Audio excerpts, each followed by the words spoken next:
Hi, everyone. Welcome back. Nice to see you. My name is Dean. Sorry we missed you yesterday. We're back today. Let's all just take it down a notch. It's cold and flu season.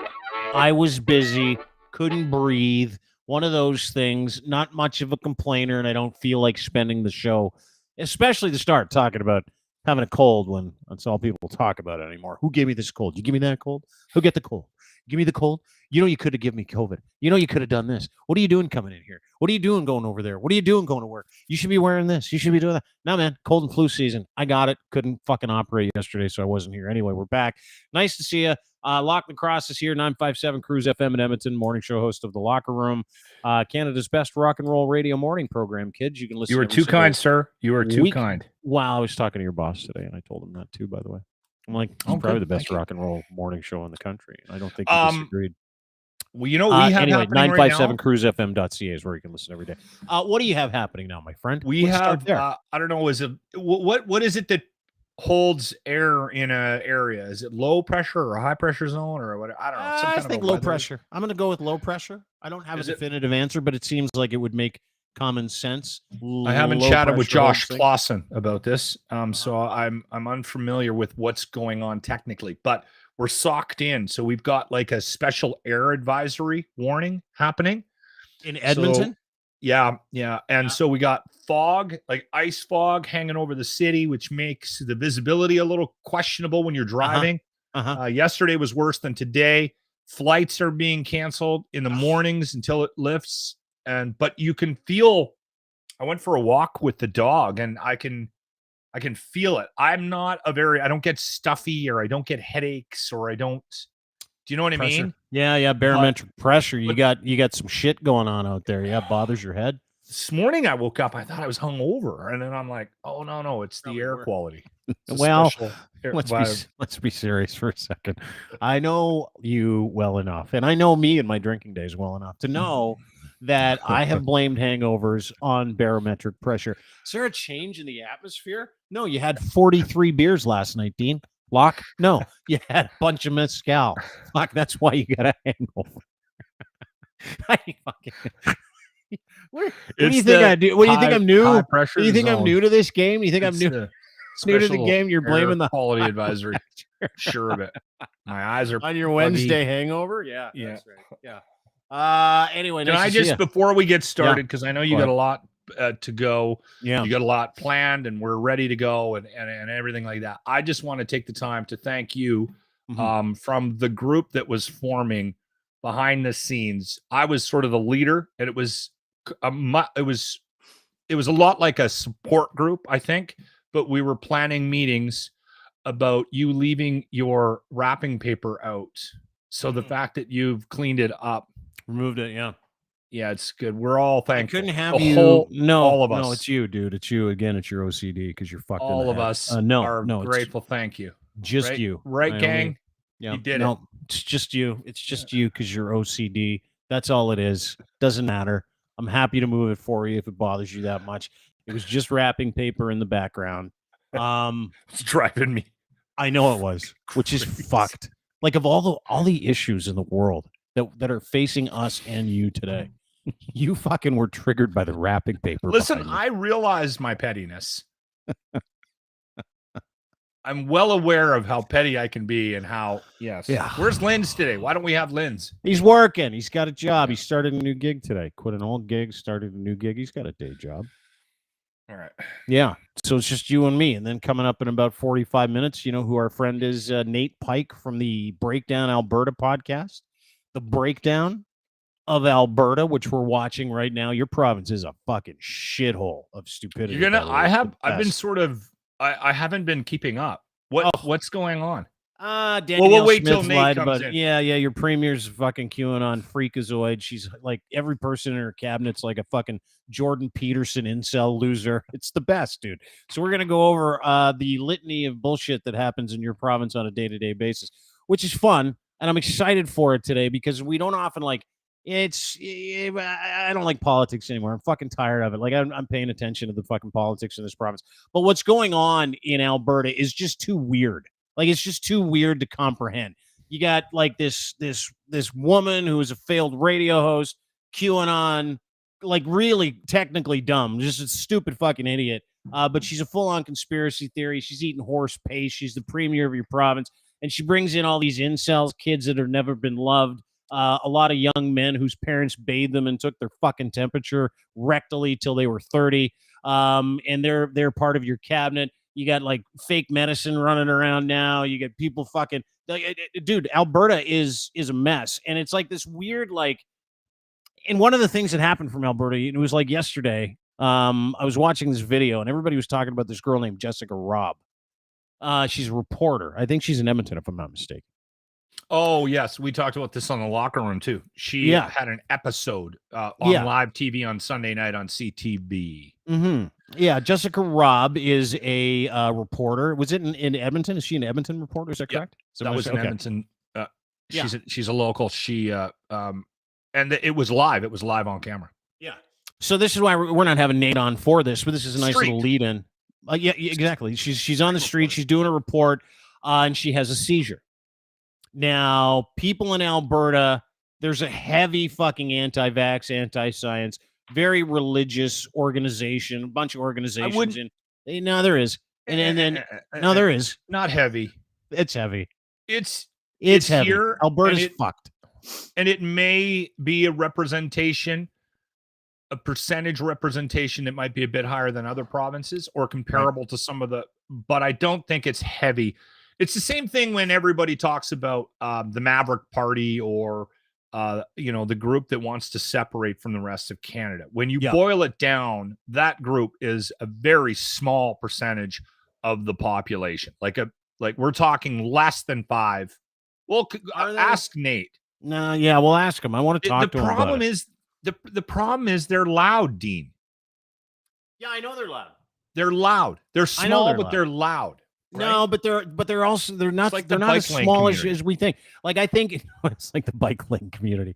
I think there are certain people that just like to wreck it for everybody. So let me get to the Jessica Robb stuff. She's a reporter, Edmonton, has a seizure or some type of medical episode during a report. Let's play this for you, and then we'll take you through what happened after that, because it's like it's prototypical about not just Alberta, but where we are as a society. Anytime someone has a medical episode on television, all the fucking loser Lugans come out of the corners. You're like, it's because she's vaccinated. And this young lady has taken an unbelievable beating online because of those losers. But let's watch this. This is interesting. Has come just a week before the 3rd anniversary. Well, people we spoke with say they were happy that something is being done, but this is something that they've been asking for since day one. So for them, this is about 1,000 days too late. Now, Nariman, asthma? Looking at after the day, families are pushing the feds to. Sorry, Nariman, I'm not feeling very well right now, and I'm about to. Okay, we'll come back to me right now, and we'll make sure that Jessica, you are doing okay. Thank you. We will. Epilepsy? Make sure that Jessica is okay. Maybe. And we will give you guys an update a little bit later. Yeah, there you go. So Jessica Robb has a medical episode on TV. Now, she's been living with a condition which she is keeping private her entire life. Okay. She put out a press release right after that happened because everybody was concerned, right? But we're no longer concerned for people. There's a portion of society that is concerned, and then there's another portion of society that's like, there you go. There you go. I need to take that clip of that poor woman suffering either a seizure or a stroke that she's had because she's had a lifelong fucking medical condition, and she's outside reporting on something, doing her job as just a regular fucking citizen. And the anti-vax community, the Jesus people, the freaks, the anti-science losers, the lobby groups, they took turns for the past like 4 or 5 days blaming the vaccine and telling this woman she was a fucking problem. Field reporter, this is the Sly Show. I mean, thousands of fucking tweets. Field reporter Jessica Robb from CTV Canada suffers either a stroke or a seizure on live TV. CTV is owned by Bell Media. Bell Media requires all their employees to get the COVID-19 vaccine. Now, and dude, diabetic. all From over Linda, the place. possibly, right? Just horrible. Young reporter low blood suffers a sugar. stroke on live TV. This is not normal. And she has since locked her account. This is a reporter that counts on, social media, uses social media as part of her job. Yeah. And she's since locked her account, and she has not gone back to work after suffering that medical episode, but it had nothing to do with her vaccine. Now, we're at a point where there are a lot of people, and it's been happening for hundreds of years. People have medical episodes like seizures and strokes, but we seem to have forgotten about that, right? We seem to have forgotten that, oh my God, so you're telling me that people who were having seizures and strokes prior to the vaccine? Yeah, and on TV. Mark McAllister, he's a reporter here in Canada, worked for Global. This happened in 2011. I don't know, a decade before the vaccines were available, you dumb fucks. Watch it. Defense Minister McLeod did confirm today that more than 54 18 fighter jets are spending about as much as 20 and ready to assist the 100 deployed over the amount needed. Now, it did depend that how the NOLAN remerges RN while the university or the UN mission as whole received support from all batteries in the hues of the gardens of today. Excuse me. I'll hand it back to you. Thank you, Mark McAllister from Japan. Okay, so that was Mark McAllister, who had this really heartfelt, opened up with this heartfelt thing, said he didn't know what was going on, said it's happened from time to time, has a medical condition. That was 10 years ago. No, sorry, excuse me, 12. That was 12 years ago. And that was about a month and a half. He could have had some vaccines as a kid, though. Don't do it. You remember the gym? This. Don't do it. No, Dean, remember you lined up in the gym? No, yeah. Telling you your vaccine. Yeah, you don't get issues from vaccines 40 years after the fact. This is a lady named Serene Branson. Now, Serene had an episode at the Grammys. And listen, I didn't know it was happening. I thought she was hammered at the time. This is 12, 13 years ago. I'm on the radio and we play this over and over and over again because she didn't make any sense. And I'm like, Jesus Christ, is she hammered? Did she have too much fun? Turns out she also suffers a medical condition that makes it when she gets stressed out, like a lot of these people, she has seizures, TIAs called transient ischemic attacks. And it is a very, very, very normal, widely reported thing that a lot of people deal with. And I give these people full credit, like Jessica Robb. But watch this. This is the first time I'd ever seen this live on television, 13 years prior to vaccines being released. Well, a very, very heavy debatation tonight. We had a very Darrison, but let's go to Terrace Chasing for the bit. They had the pit. Yeah, I remember that too. And at the time, no one knew, right? No one knew what she was going through. He's just like, she's hammered. She's at the Grammy. She fucking partied too hard and stuff. So my point is this: Damar Hamlin gets hit in the chest, like really hard, interrupts his heartbeat, dies on the field. The vaccine crowd and the anti-vaccine crowd run with that. Jessica Robb episode runs with that. Couple of basketball players, football players that have collapsed on television, they run with that. Heat exhaustion, stroke. If you are one of those people that is easily fucking wooled, if you're one of those people, it's like, yeah, you know what? There's something going on here. This goes on and has been going on. People collapse. People have medical episodes. Nobody talks about them. Heart attacks, AFib, seizures, strokes, TIA for thousands of years. It'll happen for thousands more. And if you're one of those stupid fucking anti-vaxxers, one of those stupid fucking idiots who sees a poor woman have a seizure on television and you get super excited deep down in your dark, disgusting, pus-filled heart to take that video and share it with people and say it's because she was vaccinated and everybody else should be aware of this and you want to scare people with it, you're the dumbest cunt on the planet. All of you, just cunts, stupid fucking cunts. Ridiculous morons who deserve no time, no benefit, no effort, no friends, no nothing. because these people are suffering health episodes, medical episodes, and you're co-opting them. You know who does it more than anybody? That dumb fucking piece of shit, Jamie Saleh. Yeah. She does it all the time. She A all friend over of this? mine named Brian Marchment died, I don't know, 6-8 months ago, heart attack. Just before the draft. Played for the Leafs, played for the Edmonton Oilers. Remember him? Yeah. Brian Marchment. Mush. Nicest guy in the Fighter. world. Golf with him and his son. He's in the NHL. Lovely, lovely people. Dies of a heart attack. Heart attack. Nothing to do with the vaccine. Jamie Saleh is all over it. Jamie Saleh is all over this poor Jessica Robb girl. So is Theo Fleury. So is the fucking anti-vaccine establishment. Because they're stupid. They're dumb. They're mean. They're evil. And you know what? Here's the other part. And I just want to say this, and then we'll move on from Jessica Robb. I want your thoughts on it, though. Let me just point this out.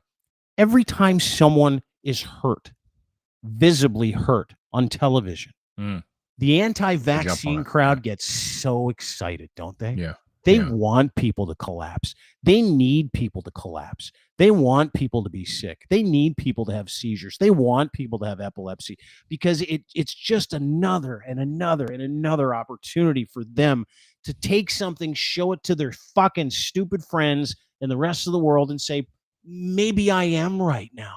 Maybe you guys will listen to me. No one's still listening to you. Vaccine injuries don't exist. Vaccine deaths don't exist. Not one, ever, never.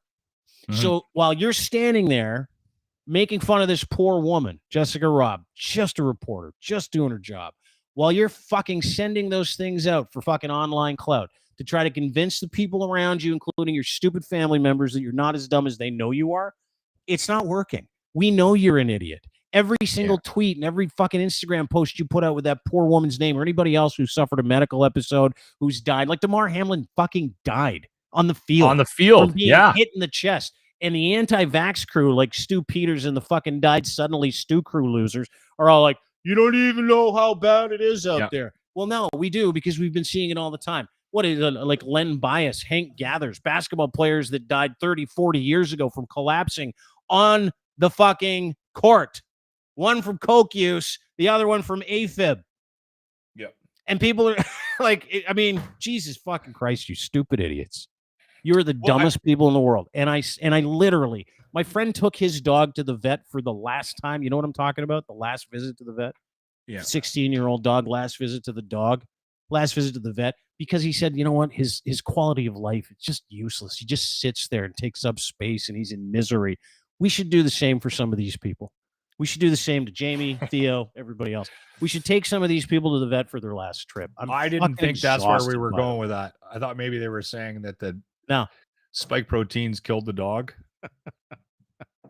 No. Anyway, it was just a quick thing, and I wanted to bring it up. It just fucking drives me nuts. The psychopathy of this group is interesting, and I don't know if where we're going to get to the like a real strong understanding. I think I've heard a couple of things in the last few years that helps me, because I'm like, why? Like, let it go. Like, you should be able to move on. They haven't been able to, a lot of them, and they continue to do it. I think we have touched on the fact that many of them are drawn to the attention. They've garnered some fame in that community for this extreme belief structure, and so they continue to push this narrative. I think we can do a couple of things. One, I think we have to stop making it seem like there's more of them than there is, right? You did it at the beginning of the podcast, saying that all of Alberta believes this. I think by sending that message, Dean, you're empowering. I kind of do it to you too. All of Alberta. So one, I think we have to be realistic about what that representation is. And it's a very, very small, insignificant faction of the population that believes it. I think are they all running your province though? That's a different story. There are elements of this rearing its head. Like you get moments of it, right? You get people that believe bits and pieces of it. Yeah. I think as time goes on, it's going to become more and more insignificant. At the beginning, of this. I remember legitimately there were a couple of people that I knew of that were planning on moving outside of the city of Edmonton to wait for everybody to die that got the vaccine so that they could, and then when they died, they were going to move back into the city and restart humanity. Like, I'm dead serious. There was a group Are of they people still that out were there? They're still, and that Chris Sky was in touch with that group as well. That was a thing, and it's a very small, but the thing is, it's so crazy that they get a little bit of they get a rush from being retweeted and tweeted and told they're idiots, and it doesn't matter what they're narcissists, right? So it doesn't matter what kind of attention. Well, just any attention. I know, but a mentally and emotionally unwell narcissist. All of them, and you know, and a lot of them are on some mission from Christ too. That's what Danielle Smith and The other God thing. Alberta people. That the God thing I is find a big even thing, less. I find less it even exciting less to talk about. It's even more confusing to me is a better way of putting it. Yeah. The other thing that I think we should do is, but hold it. It's all of those people. Like, it's a melting pot of losers. I hate to fucking go over the demographics, but they live to hurt others. They live for it. So in their effort to try and tell everybody, look at this girl, they're hurting her on purpose, and they love it. They love hurting other people. They hate you. They hate me. They hate anybody. Here's the one thing I think that we doesn't can do that is vaccinated, and they hate, and they'll use anything, any pain, any death, anybody's sadness. They won't wait for autopsy reports. They won't wait for anything. They just go for broke because they're fucking standing there holding the shit bag of stupidity because they're all idiots. So here's the other thing that I think we can do. Like guys like you and I, people listening to this podcast, people that are listening to this podcast, if you know somebody in your life, rather than try to convince them or to tell them how shut them out, dumb they are, right? That's not going to work. Communicate them from your family and friends. That largely that's happened. But you may be in a situation like a work situation where you can't actually. Here's the thing that I found out at the beginning of COVID. It was the people that were already wired that way. They thought that way, right? They were already the guys that were bringing up the conspiracy theories, trying to wind up people at work. Yeah. COVID was just the next evolution of that belief structure. It was like nuclear medicine for those fucking losers. Here's my idea. Start coming up with other conspiracy things to talk to them about to see if they'll go down another rabbit hole. Bring up what it doesn't matter. Like, hey, how about JFK? That kind of stuff? Yeah. Because they're on the JFK thing too. They think JFK Jr. is going to like fucking rise from the dead. Make like conspiracy right out of the ocean. Theories up. Yeah. Like I do all the time on my show. The bike lane thing. There's lots of room on the bike lane conspiracy theory bandwagon. Is there? I didn't know. I know you love talking about electric vehicles are bullshit. Get them on that.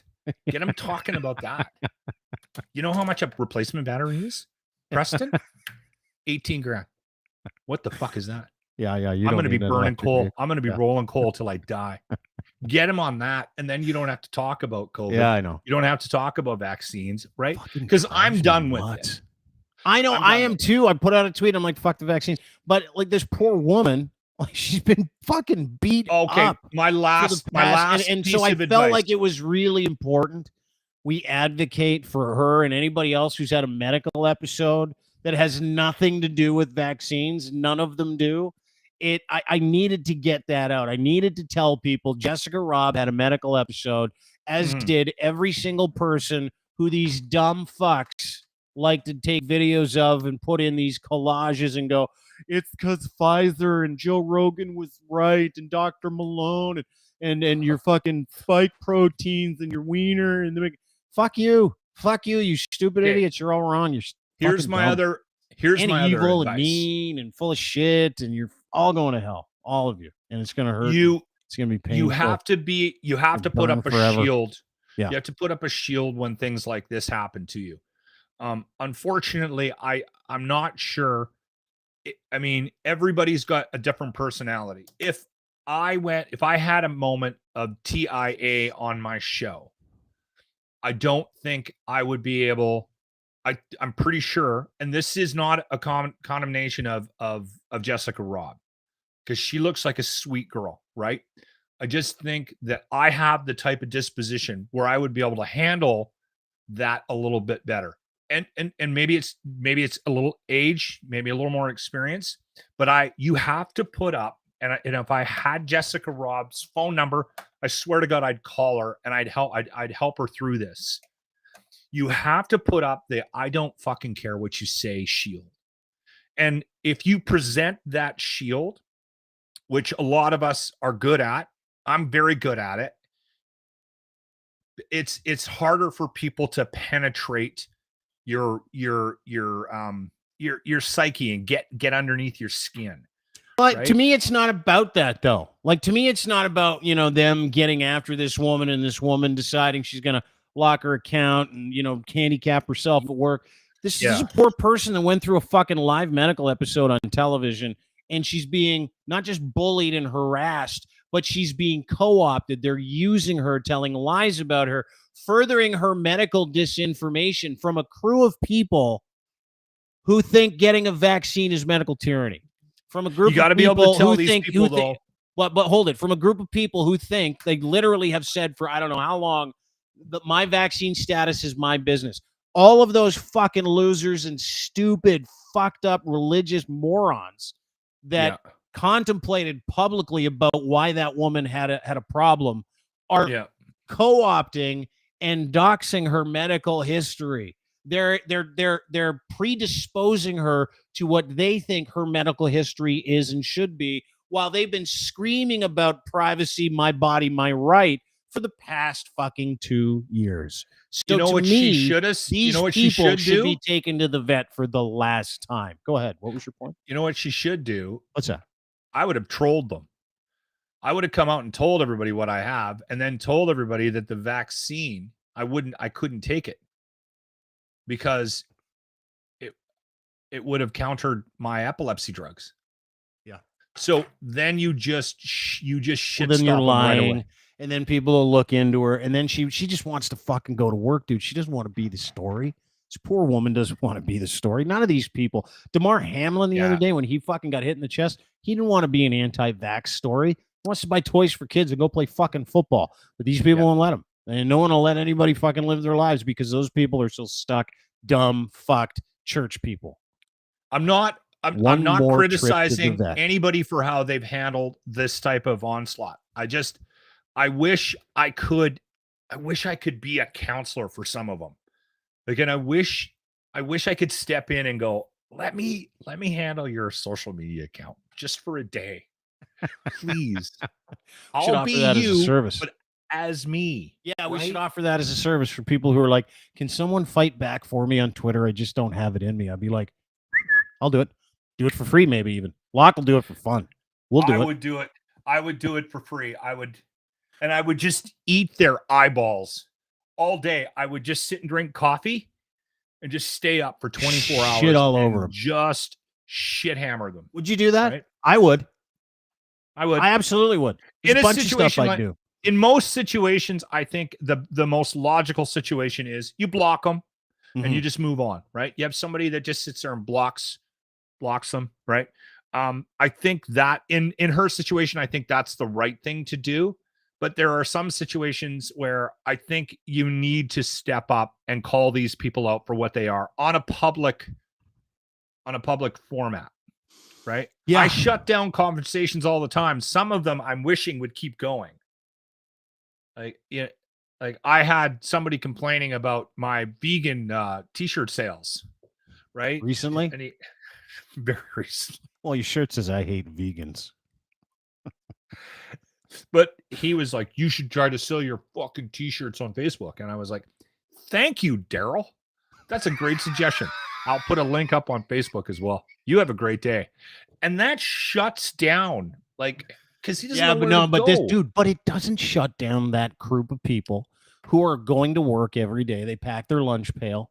They get up, have a shower, pack their lunch pail. They take it over to the couch, open it up, and then they get on Twitter and they fight like crazy to tell people and convince them that everything bad in the world comes from vaccines, that people are dying, people are sick, people are dropping dead. That none of that's true. But you're There not are no gonna change vaccine their injuries. opinion. No one drops So- dead. No, none of that stuff's happening. 0, 0, 0. No one's dying from it. No one died. It's all a lie. It's all bullshit.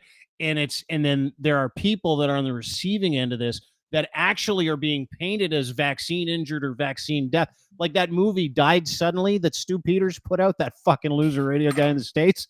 Half the people in it are still alive. They just like, Are they suing him? Oh yeah, lots of people are suing him. Yeah. Yeah, it's a fucking joke, dude. Here's the thing, though, and What's I'm up? going to say this really quietly because Yeah. I Say it shouldn't louder. be saying it out loud. What's that? These people also think there's a sky daddy. Yeah, I know. Why don't you want to say that loudly? Why don't you want to talk about God loudly and how he doesn't exist? I actually have a question about religion for you. Please. And this is a legit question. I'm not messing around here. So Mhm. I don't want you to make fun of this. I Go ahead. moved from St. Albert to Edmonton, and I put a bunch of stuff in boxes, and a bunch of that stuff is like, it's literally in a spare room in our house, and we got to get rid of it. The idea was that we're downsizing, right? And so I've managed to sell a bunch of stuff. Like I'm selling stuff like crazy on Facebook Marketplace. We're still selling stuff like crazy. Like this is a smaller place than what we had in St. Albert. So we had to downsize. I got that when you said downsize. And I got a bunch of books. Yep. I swear to God, I got a bunch of books. I got 3 or 4 boxes of books. And the wife and I went through and we're like, well, we don't really need these. So I went around to a couple of the bookstores and I tried to sell the books. And now I'm going to probably get just find a place to donate them when I get a minute, like on a weekend or something like that. I'll find. But here's the thing. I was given a Bible when I was 12 or 13, and I kept it, and I don't know what to do with it. Throw it out. What? Can you listen? Can you throw out a Bible? Yeah. Yeah, you can. Can you? Yeah, you can throw anything out. Any material things you can throw in the garbage. That's just a material thing. Dude, you're not going to light on fire if you throw out a fucking Bible. I'm not worried about that. It's It's a explode. Respect thing. I respect for people. what? A fake book I that tells you respect if you don't believe people's- that stuff, you don't go to heaven? Is that right? And you should hate gay people? You want that book in your house? Go ahead. It's just hate speech at this I've point. never even looked at it. It was given to me by my stepfather's sister, Bible's just who hate thought speech. she was doing a good thing by trying to convert me to Christianity? Catholicism, right? And I've it's a literally Catholic been carrying Bible. it You can around keep since it. I was 12 years old. Yeah, throw it out. 40 Throw it out. years. Throw it out. You don't need it. You've never read it. It's taken up space. It was written in like 1611 by a bunch of guys who were like, King James wants us to fuck up the Bible a little bit so we can tell people what's what. And they're like, all right, I'll do it. Throw it out. Throw it out. It's garbage. It's a bunch of fucking magic stories that aren't real. Noah's Ark? Yeah, that never happened. Jonah and the Whale? Never happened. Feeding 5,000 people with 2 fish and a glass of wine? Also never happened. None of the fucking shit in that book ever happened. Some good What about the philosophy burning in bush? there, but never happened. Moses and the 10 Commandments? Never happened. Never happened. See? The None of parting- that stuff happened. Rising from the dead? Okay. Never happened in fucking world history, but it did in that book. Sure. Yeah, great. Good stuff. Go ahead. Throw it out. You don't need it. No one's going to judge me? No one will even see it. Just throw it out. Light it on fire first. See what happens. See, that's what I thought you would do. And then I was trying to be respectful. I believe in people's right to have a belief structure. So do I. But I I don't know have that to you believe in don't it. share that belief structure, so that book in your house is ridiculous. It's like a manual for flying a fighter jet. Why would you fucking read that? You don't understand physics. Well, someday I'm going to become a pilot. So that is a horrible example. Hey, quick question. We're just going to switch gears. Nate Pike from the Breakdown's coming on in just a couple minutes. We'll talk about some stuff going on in Alberta. A couple of videos that are making their way around. Specifically one that I wanted to get your thoughts on. This happened like a couple of months ago in the fall in Halton. I believe it's like Oakville, Halton, Ontario, somewhere around there. You can see it. And I play this video for you. Let's just watch it together. Naked guy being chased by a cop. No big deal, one would think. Let's watch it.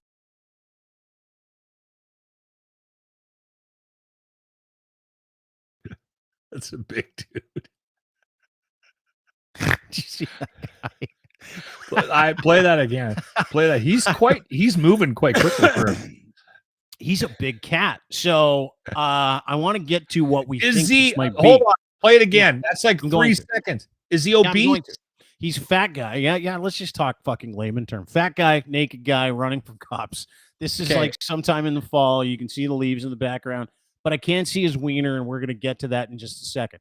But this Did guy someone either blur got it out? caught banging someone's wife and the cops got called because there was a fight, or he was like, he believed one of those urban myths where it's like, if you get pulled over for drinking and driving, take all your clothes off. They'll never arrest you.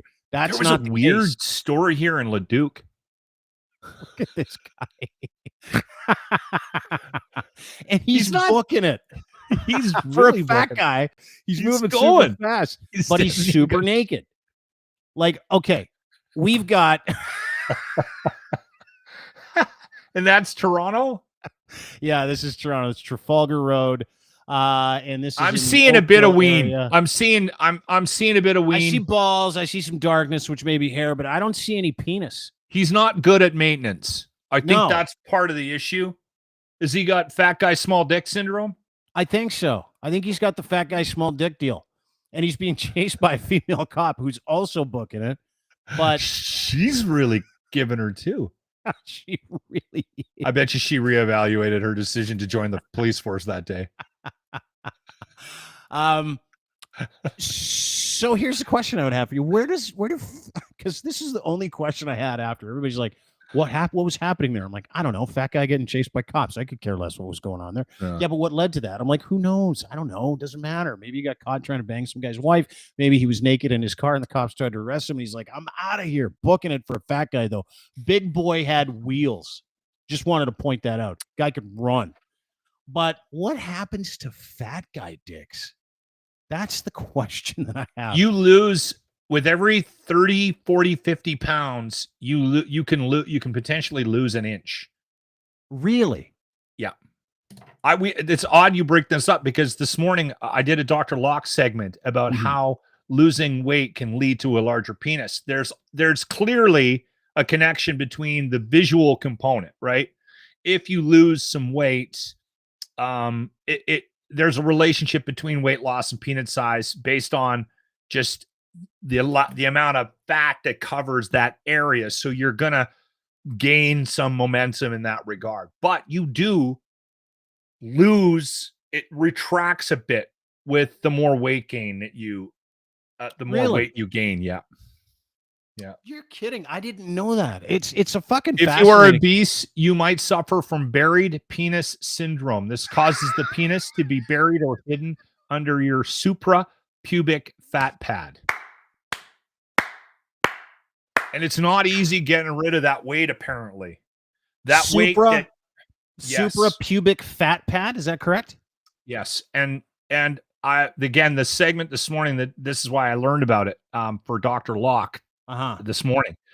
And we were talking a bit about diets and working out. We've been doing that a lot in January, right?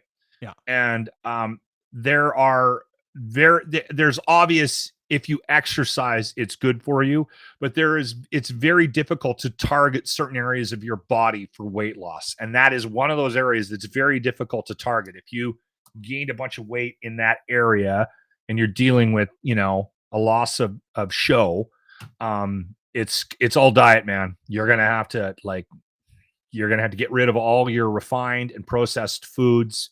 They said you should add omega-3, vitamin C, and calcium to your as much as you can to your diet from a supplement perspective. It's all diet when it comes to getting your penis. Are you looking up back. diet information just for your friends that are overweight because they lost penis size because the fat sort of started to encroach the base of the shaft? That's kind of what I'm understanding here, is fat guys lose their wieners in amongst all the fat. And that area, once it starts to gain fat, yeah, I'm pretty fortunate that I carry it like right here. I carry it right here. I don't carry it like down in that region. So I'm a pretty lucky guy that way. But a lot of guys really, I know a lot of guys that are like, hey, I used to have a big wiener and I gained a bunch of weight. And I'm like, dude, just lose a bunch of weight. You'll see it again. You'll see your penis again. And all that fat sort of dissipates from the base of the shaft. That's fascinating. I didn't know there was a syndrome, buried penis syndrome. Yes, it's just called being too fat to be able to access your penis. That's what. So they had to give it a name, not to like upset the guys. The fat makes it guys more fun. Small dicks are like, oh, you know what? Give it a name. It's way more fun. Yeah, it's buried penis. Yeah. If you are going to do exercises, scissor kicks, reverse crunches, and leg raises to target the abdominal fat. But again, if you don't make a change to your diet and your lifestyle, and you're just trying to do the exercise, a lot of people will know this if they've tried to lose weight. If you don't include diet in there, you're effed. You're on your own. You're going to have a lot of trouble losing that kind of weight. And then if you're trying to get an inch by losing 30, because they say between 30 and 50 pounds you can lose an inch, it doesn't work the other way around. Like if you're a fairly fit guy and you don't have an obesity problem, if you decide to trim, like I could trim 30 pounds, I'm not going to gain an inch on my dick. Why not? If that doesn't work that other way around, you have to be obese and then lose the weight. The obesity brings on the what is it? The buried penis syndrome? The buried penis syndrome. Yes. I feel like we're teaching. That'd be a red flag. Like I've been pretty fat before. 312 at my heaviest. It's fucking big. You were 312? Yeah. I'm like 215, 220 now. But I can always see it. You know what I mean? It was like if I was standing in front of a mirror, I could always have long arms.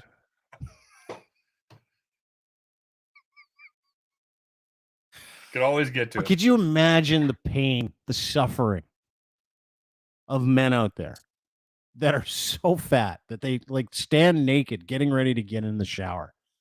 They can't see their wiener. Right? There's no nudity. You can be totally naked. If you like, that's like walking around in a nightmare to me. Because I've been pretty fat before, right? Which is like nightmare-ish, like the kind of fat where you bend over to tie your shoes and you're like, my head's gonna fucking pop off. Like that kind of fat. I've been that fat before. Where you're going to Walmart for Velcro shoes?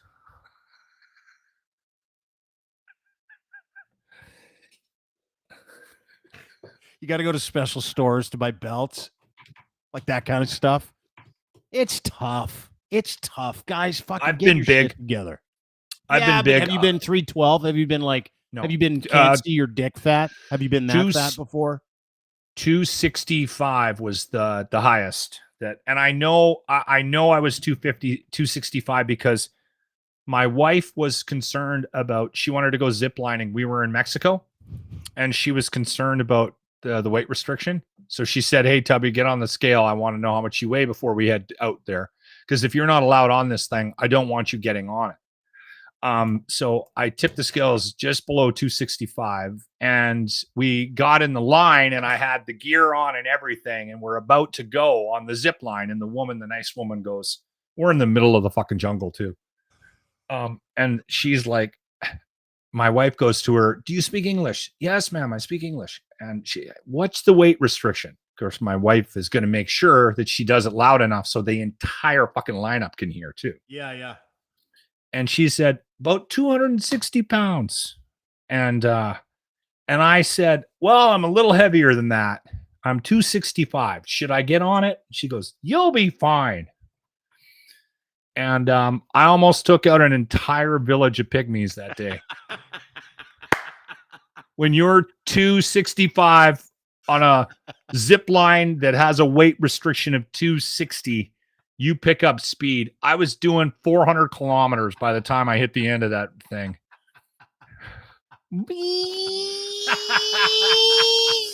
I know. It was dude, just so I could feel the heat coming off. So many people suffer. Like, could you imagine being so overweight that you can't get on a ride? There are a lot of people out there that suffer from that. I'm just talking to the dudes, okay? I'm not talking about women. I'm not making fun of people. I'm not taking I'll take the piss out of me. I'll make fun of a fat guy, my buddy Fat Lock, going down the zip line 400 miles an hour, taking out a small village of people at the other end. Oh, they all ran out of the woods when they heard, they could hear it, right? You could hear that. they knew they had a fatty on the line. So all these little guys started running out of the village to stop me. And I hit the back end of that thing. There was just a big coconut I hit. And I fucking went flying, and I'm hanging on for dear life because I'm terrified. I went through, because it was 2 lines and they were like this. Yeah. I went through it, then came back down. And when I came back down, there was like 10 of them standing there to catch me. Yeah. No one else had that problem. You know, and here's the other thing. You don't have an ego, so you weren't like, you didn't go, hey, listen, I'm a fat guy on a fucking zip line. I know that. I'm coming down here. You're just like, hey, man, let's see what happens. But there are people who won't even try it. Zip line. There are people who won't even try it that are that big. Anyway, interested. I had no idea about buried penis syndrome. No, it's fascinating. What is it again? Buried penis syndrome. That's what it's called. Yeah, buried penis syndrome. Yeah. Yeah. I remember that from like 8 minutes ago. For the penis to be buried or hidden under your suprapubic fat pad. That's not a very enticing. It's not a very enticing thing, isn't it? I wouldn't put it on your Tinder profile.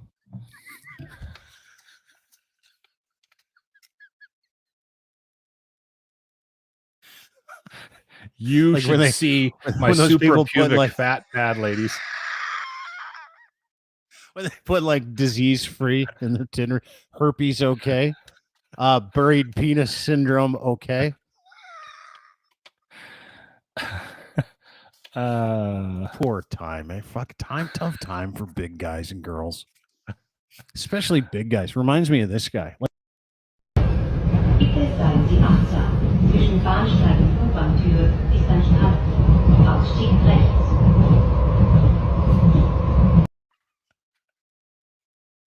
I guess when you're that guy, though, that guy there, he's getting off on that, right? Like we figured that out, that there's an endorphin rush from his own bad smell. Yeah, it's a thing. We were talking about sheet people morning and signal guys not cleaning their sheets. Like we clean our sheets once a week. Like on Sundays we do laundry, and the sheets once a week. Me too. Yeah. And I've been married and with my wife forever, but I think if I was a single guy, I would have, because I'm triggered by bad smells, right? And I thought, really? Jimmy, smells bother me so much. Like which smells? Bad smells. I'm like which ones? Which ones are like? Which ones do you go? Like take me through your litany of bad smells where you're like, that's just a smell I can't deal with. Fish. We don't eat a lot of seafood because I can't handle the smell of the fish the next day. If we have cod or something, or a whatever, doesn't matter, whitefish or whatever. My wife has a couple of recipes.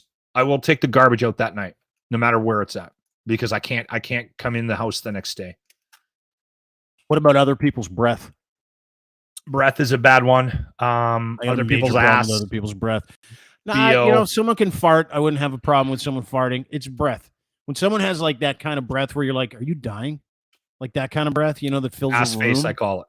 Ass face. When someone's got ass face, it's like, I have to go and find out who it is. Say you, I could get in close, have a smell, and then I will tell the person, dude, you got to go fucking figure out your mouth. You have to go figure out your mouth. Compost, another smell I don't like. One of my least favorite. Yeah, I smells like asshole. I'm very triggered by smells. And I was giving Jimmy credit because we did a study. A lot of men are like not cleaning their sheets for months at a time. And my big question for him was like, so you can get into bed and you could like, if I left the sheets on for 2 weeks and I'm a clean guy, I'm a hygienic guy. I sometimes shower twice a day. Mm-hmm.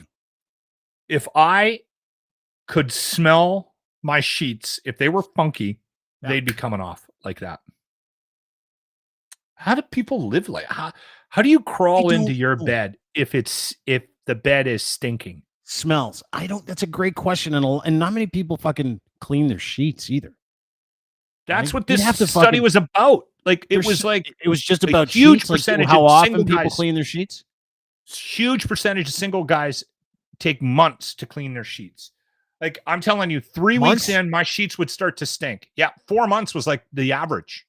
This was a UK, and it was over 25% of single men admitted to very rarely washing their sheets, sometimes only a couple times a year. Like, I get laziness. I get laziness, but that's fucking awful. That's bad. Do you know who's got some experience with smells? Our next guest, who hosts the podcast called The Breakdown AB. He's also a paramedic.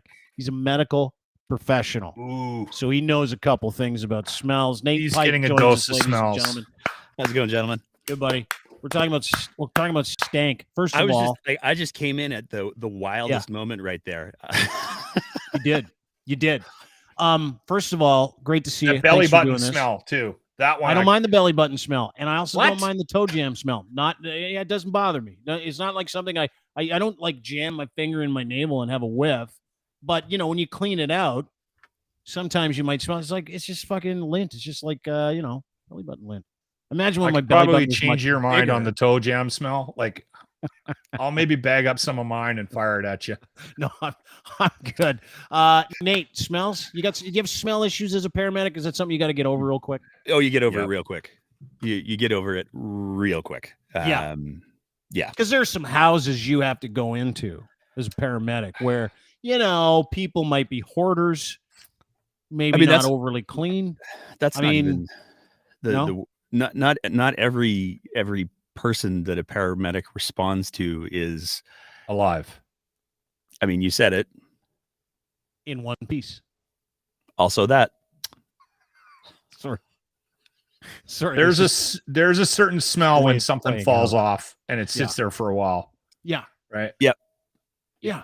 Yeah. It would be. Do you have do you put Vaseline under your nose at all sometimes? Well, I don't know what Vaseline would do, but I do carry a thing of Tiger Balm with me. Yeah. Oh yeah.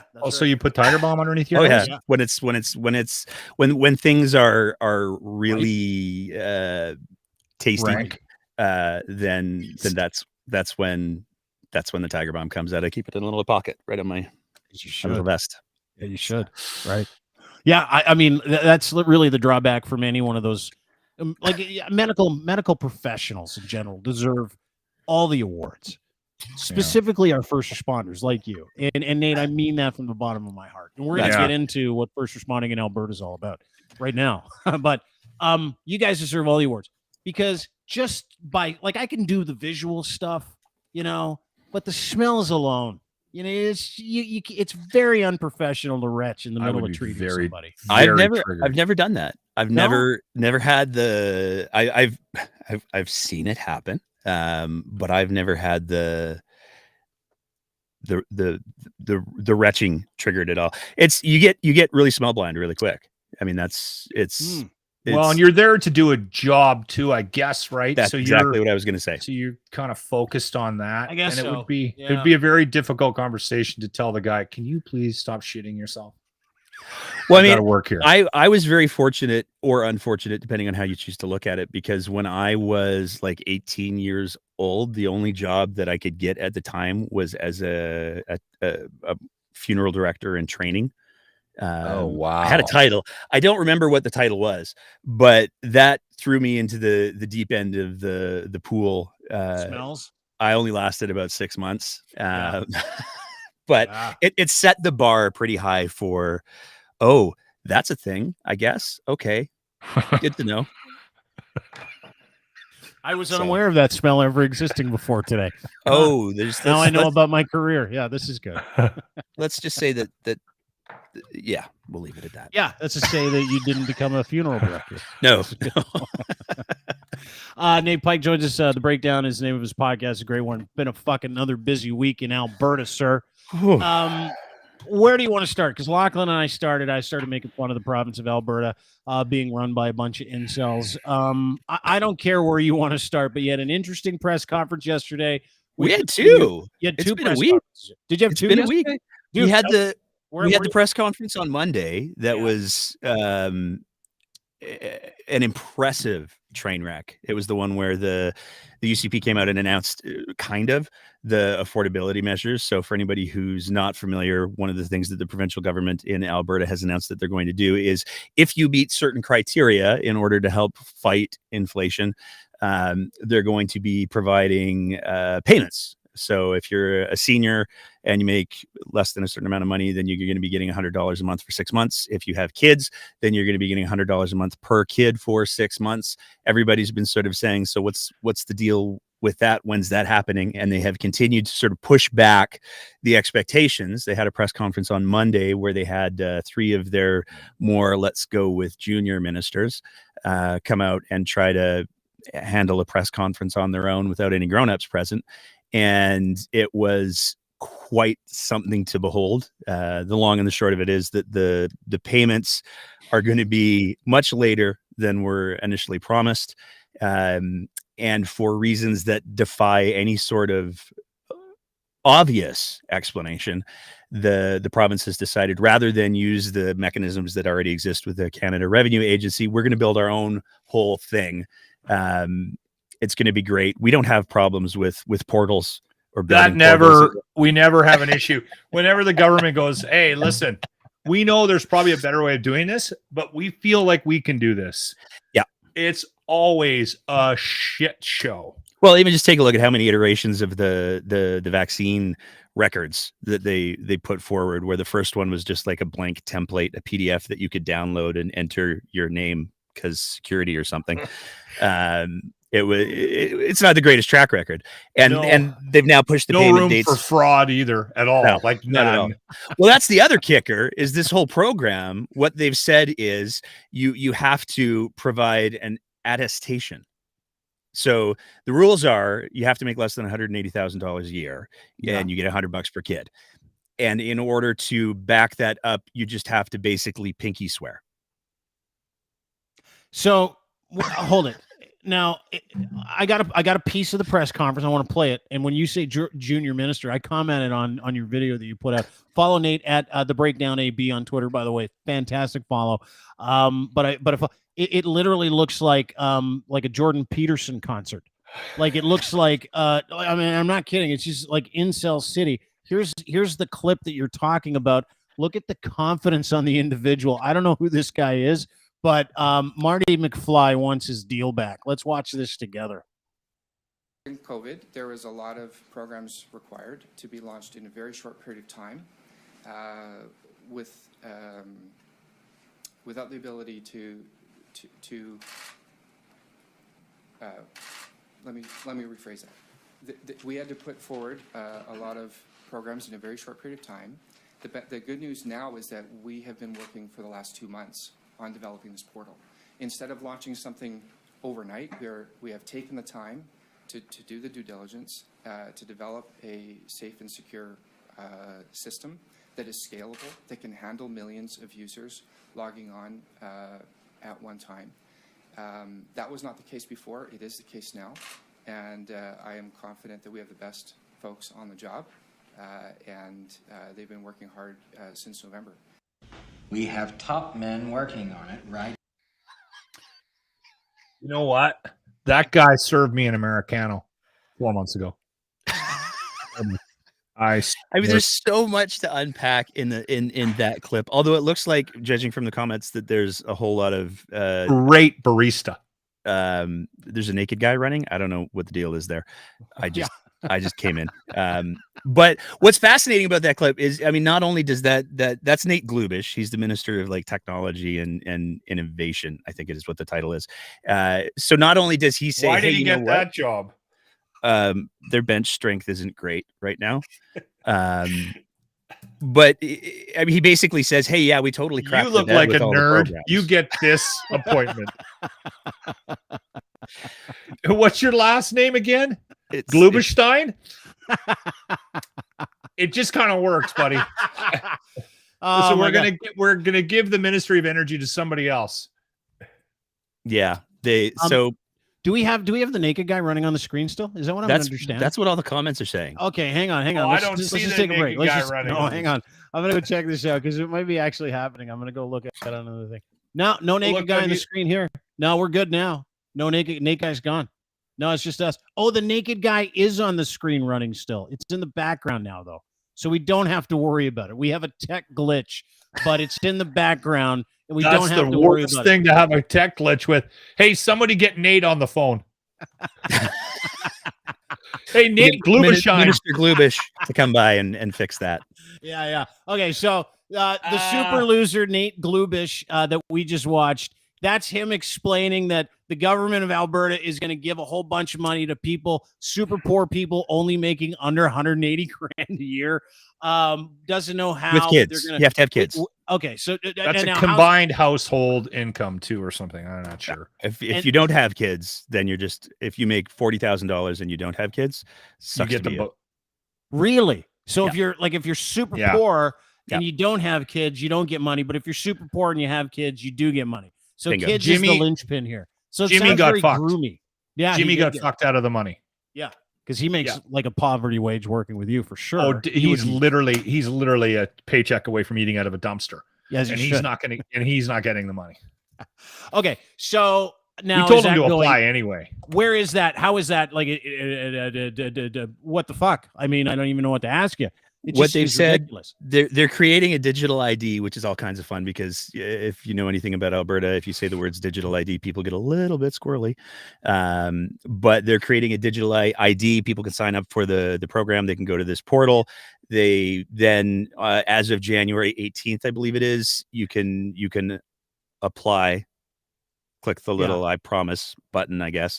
And then that begins the process. They say the payments are going to start January 31st. It's going to be fascinating to see how it rolls out because Danielle Smith on her radio show this weekend did a whole thing about, hey, you know what? If you don't need the money, then don't get the money. Just don't. And one of the other ministers in that press conference was asked the same question. If Albertans don't need the money, should they get the money? He was like, oh, no. You should get the money. I think Albertans will be responsible with the money. So if they apply for it and they don't need it, they'll like give it to charity or their friends. Did they watch how people abused Serb over the past 2 years? Well, this is the big kicker to the whole thing is that this is the same government that we saw shit all over Serb. Yeah. MLA Shane Getson said that Serb was a terrible program because all of the people were getting free money and just watching Netflix eating cheesies and doing drugs. And it was the reason why we're in an inflationary state right now. They blamed the liberal government Serb on it's dumping cash into the economy. And so now we're dumping cash into the economy. but it's more targeted, Nate. No. Is it though? No. Okay. As long as you have kids, getting into the hands of the people that really need it. Yeah. Okay. So free money. So they're bribing people with kids. Nice, good work. It's almost as if there's an election coming. Yeah, it's weird. Wild coincidence. So they're bribing people with very election NDP money, thing to do. Actually, so that's part of it. Okay, and it's ridiculous. And we just watched. I don't know, Jordan Peterson's like favorite guy. Go, I don't know. We're gonna try. I'm sorry. I don't know. I'm crying. He's probably went home and cried. Okay, so then Danielle Smith. So that press conference was Monday, and I watched Danielle Smith's press conference yesterday, which was equally as awful as that press conference. Correct? Take us through that one yesterday. It was weird. I mean, it was a press conference for no reason other than it appears to have a press conference. One of the criticisms that the Smith government has certainly gotten is that Danielle Smith is very deliberate with what media outlets she will interact with and the tone with which she interacts with other media outlets. There's a couple in Alberta here that are definitely on the more far right. Some people might use the word propagandist side of things. And she seems to really, really like those ones. So there's been quite a bit of criticism that she hasn't been available to conventional media. So she announced out of the blue Tuesday, she was just going to have this random media availability. She said in the press conference that it was because that's what Klein liked to do back in the day. And she really likes to compare herself to Ralph Klein. And she just basically took general questions. But some of the things that came up during the course of the press conference were, I feel like jaw-dropping is kind of an understatement. One of the big ones has to do with the bizarre purchase of 5 million bottles of kids' medications. So a little bit of background on this. There was, across Canada and North America for a good chunk of time, a bit of a shortage of kids' Tylenol or kids' acetaminophen and kids. Still is. Like I went and tried to grab some yesterday for myself or a couple days ago. Nothing across the country. Nothing. Anyway, yeah. Oh, we have here. Come out to Alberta. You have some? Yeah, we've got children's Tylenol and children's ibuprofen. I was at my pharmacy yesterday and they had some. So there was a pretty severe shortage though. Yes. A couple months back. Yeah, there was for sure. And when that shortage happened at the beginning of December, Danielle Smith announced that she was going to use a company out of Turkey that didn't actually make the medications. They make the precursors to the medications. So it's kind of like they sell car parts, not the car. She had negotiated a deal with them to put the car together and start making the medications. And she was buying 5 million bottles of this off-brand children's Tylenol and children's ibuprofen. And she made it the way when they made the announcement, they made it sound like they were going to be able to get the meds into Alberta, planes on the runway. Her right-hand guy, Rob Anderson, said, there's 10 planes ready to go. They're going to fly it in here. It's going to be here before Christmas. It's going to be wonderful. Didn't happen. And one of the things that came out at the press conference, it seems to be, is one of the reasons why it didn't happen. And people have been talking about the medication problems. One of the biggest ones is the company wasn't actually approved to sell those drugs in Canada, but we bought the drugs anyways at a premium, no less. So above market value. We still don't know what the total cost of this deal is. But Alberta bought the drugs knowing that the supply chain was getting corrected and that there were going to be the regular brand stuff on the shelves, bought 5 million bottles, got some of the approval done. So what came out yesterday was they were able to get 500,000 bottles of children's Tylenol, acetaminophen approved, but they forgot to get child-proof caps. So they can't sell them, which was the original plan. So instead, they're going to drop 500,000 bottles of children's Tylenol. Safe from the sky. Well, no, they're dumping it into the healthcare system, which doesn't actually need it. Right now, there hasn't been any words of there's this major shortage of Tylenol for kids inside the hospital system, but they're going to drop these 500,000 bottles, 250,000 bottles, whatever it is, of children's Tylenol into Alberta Health Services. Ones that are unapproved in the country, by the way, the ones that had to pass an approval because they're like off-brand, which is amazing because like I thought that was like Danielle Smith and her caucus and the freedom fighters in that fucking province and everybody around the country. I thought their biggest issue with the medical profession was putting untested, unapproved stuff in their system. So anyway. Yeah, they forgot that you have to have childproof caps on. And childproof caps. And I've got a clip from that presser. Let me play it for you right here. Sounds very experimental, the whole thing. Yeah, it's very experimental. It really is. Let's watch it. Statement from Health Canada that says they received proposals by Alberta for the importation of children's ibuprofen and acetaminophen for use in pharmacies, and that a decision was provided to you guys in December. What exactly did that decision say? There's a couple of things that we had to do in working through with a new supplier. The Health Canada has to go through and examine the manufacturer. They have to examine our import facilities. We had to make sure that the formulation was the same as we would sell for generic products here. We had to get French and English packaging approved. And we went through all of those different steps. And so as a result, we have our first shipment arriving on the weekend. It's going to be for Alberta Health Services use. It's 250,000 bottles.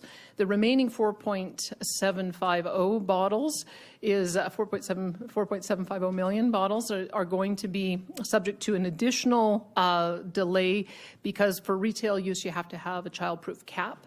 As I understand it, we are working on making sure that approval process is taking place, and so that'll be the second batch. And as soon as we know when the retail use is going to be available, we'll do another press release. But the good news is that our Alberta Health Services hospitals will have the first shipment by this weekend. So, I think we still have the naked guy issue. By the way, no, somebody get Nate to stop playing Pokemon Go and see if we can get him. I was actually just checking the Twitter to see if it was naked guy, and it is. Is it naked guy again? Anytime we play something, it's naked guy. Still of naked guy. I don't know. Hey, fucking, we got a glitch. I can't play anything out of the one source. It's a long story. I don't want to bore people with tech, and I'm not a tech wizard like Locke. If he was here, he'd have it fixed. But my point is this: Danielle Smith is talking, and there's a fat naked guy running through the streets of Toronto. I am okay with all of this. Keep playing all your clips. To your point, incompetence pure, unadulterated incompetence so that they could show people, they could put the perception out there that they are in charge. Ottawa is not. They've failed Ottawa. Now, to order a bunch, like 5 million bottles of children's Tylenol from Turkey, and to forget the child-proof cap. I mean, do you want to know what the cherry on top is? Yeah, I do. Do you know whose company it is? Danielle Smith's. No, it's better. It's Stephen Harper's. Dr. Oz's mom. Are you fucking serious? Yeah. Atta Bay Pharmaceuticals is the company that was started by her father. I'm not sure if she's still a director, but she was, as of just a little while ago, listed as one of the directors. And it's Dr. Oz's mom. So Danielle Smith ordered 5 million bottles of children's medication, forgetting the proper caps from the company that was or is still run by Dr. Oz's mom. The problem here for me is when this story can't even make it up, Nate. When this story first broke, I thought, and now that you put it the way you put it, just we're going to fix a problem. We're going to show the federal government that we can get this stuff done ourselves. I didn't really think of it from that perspective. I was trying to give her some credit and the cabinet some credit from the perspective of, okay, this is something that clearly is an issue. We have a problem. People with kids must be losing their minds.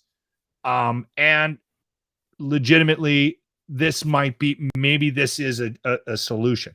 Maybe give her the benefit of the doubt, and she's actually trying to be proactive about it. That's where I was a month and a half ago. I didn't realize all this had, like, the wheels of the bus had fallen off. But it is unfortunate that we live in a time where even something like that is politicized. Like it's disgusting. I think that was the only reason for it, though, Nate. Like that, to me, that would be my perception. Yeah, exactly. The only reason that she splashed out your money to buy a whole bunch of off-brand, unapproved medicine wasn't to help kids. I don't like her, but I wanted to believe. Like, you know what I mean? Like, I wanted to believe. She cares about kids, and Alberta's in charge, and Ottawa's not. That's unfortunate that we live in that cesspool, though, but, isn't it? Lachlan, it's unfortunate. Here's what I would say. I mean, the other big controversial clip, and I got to give full props because we saw some legit journalism happen at that press conference from a guy named Graham Thompson. We saw Danielle Smith lie about a bunch of things again.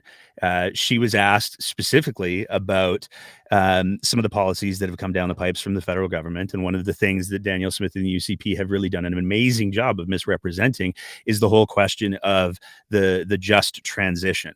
And she straight up lied about a bunch of energy projects that people were hoping for in Alberta. And whether or not they would have been good for the province, you can go back and forth on that. It doesn't really matter because it's secondary to the point. She lied about why those projects didn't happen. And then she lied about how the federal government responded to those things. And she was entirely comfortable doing it. The journalist did. It was so fun. It tasted like candy. It was so fun to watch because the journalist said, well, okay, but this is why this project was canceled. This is why this project was canceled. It's neither of those things. Plus, they're paying for TMX, and that's pretty much tripled in cost. So do you think that they're gonna bail on that? What do you think's gonna happen here? And it was fascinating to see because she stumbled. She did.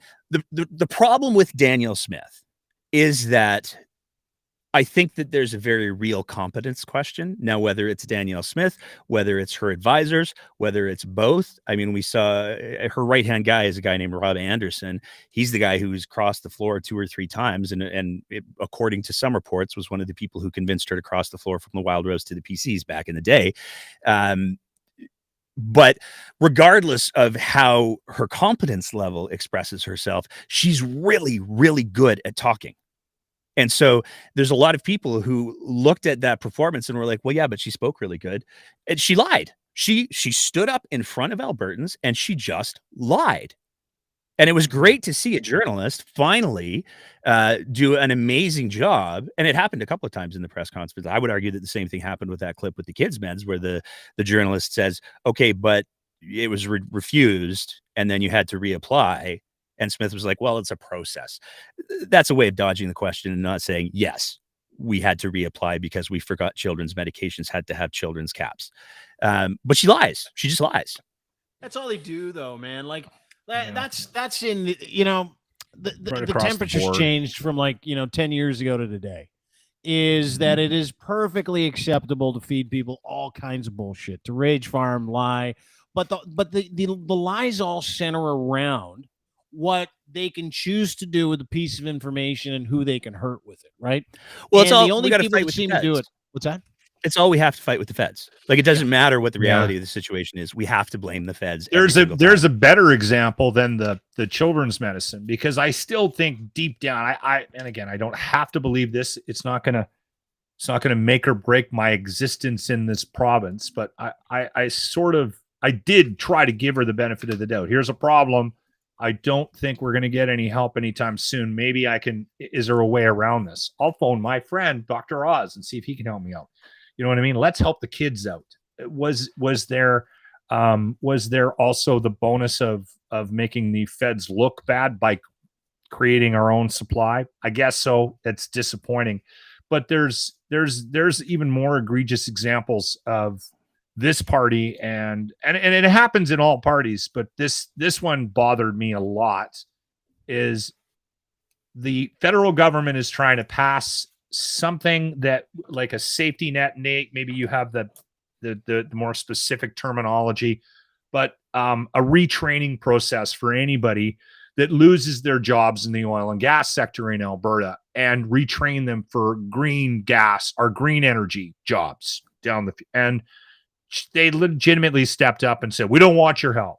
First off, we don't need it because the oil and gas sector in Alberta is booming right now and there's tons of jobs. So it's not something that we're dealing with right now. But in 5-10 years, maybe it is something that and here's the problem I have with doing that, shutting the door completely on it, is that's 100% political. Maybe we do get to a point where we start to lose some jobs in the oil and gas sector, and these people do need to be retrained, and they are actually open to the idea of exploring a new career with some upside, right? Like, fuck off. Don't be the person in the way of creating an opportunity for somebody just because the liberals are doing it. Like, that's total bullshit politics, in my opinion. Somebody does something that makes sense, whether you disagree with them ideologically. TIA, sorry. You're vaccinated, aren't you? It's from the vaccine. Whether you disagree with them or not, you should be helping that process and making sure that it's available to the citizens of Alberta that might end up wanting to take advantage of it. There's going to be a point, whether it's 5, 10, 15, 20, 25 years, where we have to shift, not in just Alberta, but the entire fucking country and around the world, to more green energy, carbon capture technology. There's so many things. It's already there. We could be benefiting. This population could be benefiting massively. And then the other the total bullshit angle of this is the oil and gas sector is throwing tons of money at green energy technology and trying to figure it out, because they fucking know that that's the future. Because it's coming. Yeah. Because it's already here. Coming. This was one of the fascinating things about Smith's little rant that she did, because she listed off a bunch of projects. He said, the feds are the reason that Energy East was canceled. Well, that's not true. They couldn't get the permits to go through the Montreal area. Quebec basically said, nope, we don't want it here. That's the bottom line. It was nothing to do with the federal government, and especially for a government that says provincial jurisdiction is the be all and end all, to not respect Quebec's provincial jurisdiction opens up a whole other thing. She talked about Northern Gateway. Northern Gateway wasn't canceled by the feds. It was put on hold by the federal courts, because we're talking about running a pipeline with incomplete consultation through areas that legally don't belong to Canada. That's a problem. It wasn't the federal government that caused that problem. She talked about Keystone XL. That was entirely Biden. There's nothing that the federal government could have done to say, hey, you know what? There's more that we'd like to do here. It wouldn't have happened. No, he shut the door with he shut the door like, without but any the cherry on top was tech, because she said that tech didn't happen because of the federal government. And we actually went back and pulled the press release from tech where they said, you know what, the reality is we're choosing not to go ahead with this project because the climate isn't right. We don't have the regulations. We don't have the green technology. And the reality is the global market will not support this. Venture capital will not support this. There is not a business case for it. Nate? Tech Mine. So Tech is a big company who incidentally invested a boatload of money in solar in BC, but they were looking at doing a huge project up north in the oil sands. And they looked at the business case. They looked at what they were going to be able to get from venture capital and what the global market was going to support. And they, of their own volition, said, we can't go ahead with this project. Smith laid it at the Fed's door. So again, this is another example where Smith is willing to just lie because it serves her politically. Yeah. And that's the bottom line. And that's, we live in Locke, you're in Edmonton, right? Yeah. We live in a province where more than 50, Lisa Young, who's a political scientist out of Calgary, she just released an article where she talked about the fact that we live in a province where more than 50% of people don't believe that climate change is a thing. Sweet. And we have politicians who will lie. Yeah, because they'll feed into that narrative so that they can garner support and be on side and get on side and be part of it. And it all comes back to where it touches people personally, right? And I get that. I get the oil and gas industry is very important in Alberta. A lot of different provinces, a very rich natural resource country like Canada. I get it. I get the frustration. I get the infrastructure pain in the ass. But it's over, man. Fossil fuels are done. And you know what? Then here's the other thing. I believe the federal government has said to the province of Alberta, we'll give you what you want to try and figure out the transition from oil and gas.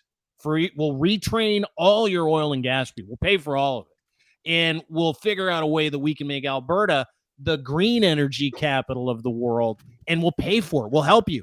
And it's like not only crickets, they take that and they go, look what the federal government's trying to do to the people of Alberta. They're trying to kill all our jobs by trying to force us into green energy. We're like, dude, the rest of the world is moving on because we have to for the betterment of society, the environment, the climate. But it's not just the environment, though. I mean, you take a look at what oil companies are doing. And one of the examples that I like to use is the robot trucks. So you go up to the oil sands and they've got all of these GPS guided automated trucks that don't require drivers anymore because it's cheaper. They have the automation and the technology. Oil companies have a vested interest in protecting their bottom line because they're oil companies. And they are looking for ways to do their operations cheaper. 20 years ago, 30 years ago, when it was all the exploration and all of the infrastructure was being built, absolutely, they needed guys with welding trucks to go out and do the things. It was a boom. But now that we're at the point where they literally don't need people to drive the vehicles anymore, and they are doing incredible advancements with automation, people aren't needed for those jobs. There will always be some oil and gas going on in Alberta because people aren't comfortable reusing IVs and stuff with probably good reason. So we're going to need plastics. We're going to need that kind of thing. There's always going to be a market for that, but it's never going to be the boom of, hey, I just finished grade 11. I want to drop out, make $200,000 a year, buy my own welding truck and be able to go up north for 6-8 weeks at a time and do crazy money and buy canoes and stuff. That's never going to happen again, because the oil companies have recognized that they can replace that labor with automation and technology. And that's what the feds are trying to say is, hey, you know what? This thing is moving really quickly, and you can either get on board and, like Locke said, become the new green energy hub, or I guess you can say that you don't like Justin Trudeau's socks. Yeah, and you can penalize all the people in your province by trying to maintain that none of this will work when it's the way that we're going. To your point, I can't remember which major bank it was, but they've refused to commit capital. Which one? A bunch of them have? Yeah. TD was one of them. Was TD one of them? If I'm not mistaken. I don't know if it was TD, but I know that there's a boatload of European banks and financial institutions who have said that they have very strict guidelines and criteria for what they will invest in. And if you don't meet those criteria, then they're saying nope. Right. Dude, all the doors are closing, and all they're doing in that province is trying to tell everybody they're getting screwed. But it's not the federal government doing it. It's life. It's progress. It's evolution. In that province, there's a certain period of people in that province that are like, we would just love to stay in the dark ages. It would be great. Man, you should check out the Breakdowns Facebook page, because the comments that we've been getting for the last week. Wow. What are they saying? Oh, it's hate you, commie. It is. It's commie. It's liberal. And none. We don't have any political affiliation at the show, but it's commie. It's liberal. It's the WEF. There's a global conspiracy. Trudeau has decided that he's going to destroy pony Alberta. boy. Are you close Schwab's pony boy? George Soros's pony boy. Is that what you were? Depending on the day, apparently. I think part of the issue in Alberta is and Nate kind of struck on it. It is a way of life, right? So you have, and there's sort of the two sides of this, because I happen to know a couple of people that work, more than a couple of people that work up in Fort McMurray and go back and forth. Oh yeah, so do I. And if you talk to anybody that's on the younger end of that career, they're in their 20s and their 30s, they're thinking ahead. They're trying to get tickets. They're trying to get education. They're trying to, not all of them, but there's a percentage of them that are working towards something else other than what the oil sands offers. Then there's a group of people that are 40 plus, been there 10 plus, maybe 20 years. They trying to have the same Facebook profile. Yeah. They're trying to ride this out. Right. They don't have an appetite or the energy to try to find something new. You bring up the sleds or the bikes or whatever, like they've got some toys. They've probably got debt. It's funny how no matter what you make, you tend to just live within your means. And instead of, preparing for the future, I think everybody probably has can be blamed for a bit of that. But what I think, like you said, there's always going to be an oil and gas sector. It's going to go up and down. We're going to have different levels of it and its control over the economy in Alberta. The fact is, I think there is a massive appetite from the people in this province to explore any other option, whether it's growing fucking weed, tech-based companies, whether it's green energy. Anybody in their right mind would be open to the idea of trying to find ways to diversify Alberta. You would be an idiot if you didn't think that was a good idea. So I don't get the conversation where we live and die by this oil and gas. It has been a big part of the economy of Alberta, but we're getting through some of these identity.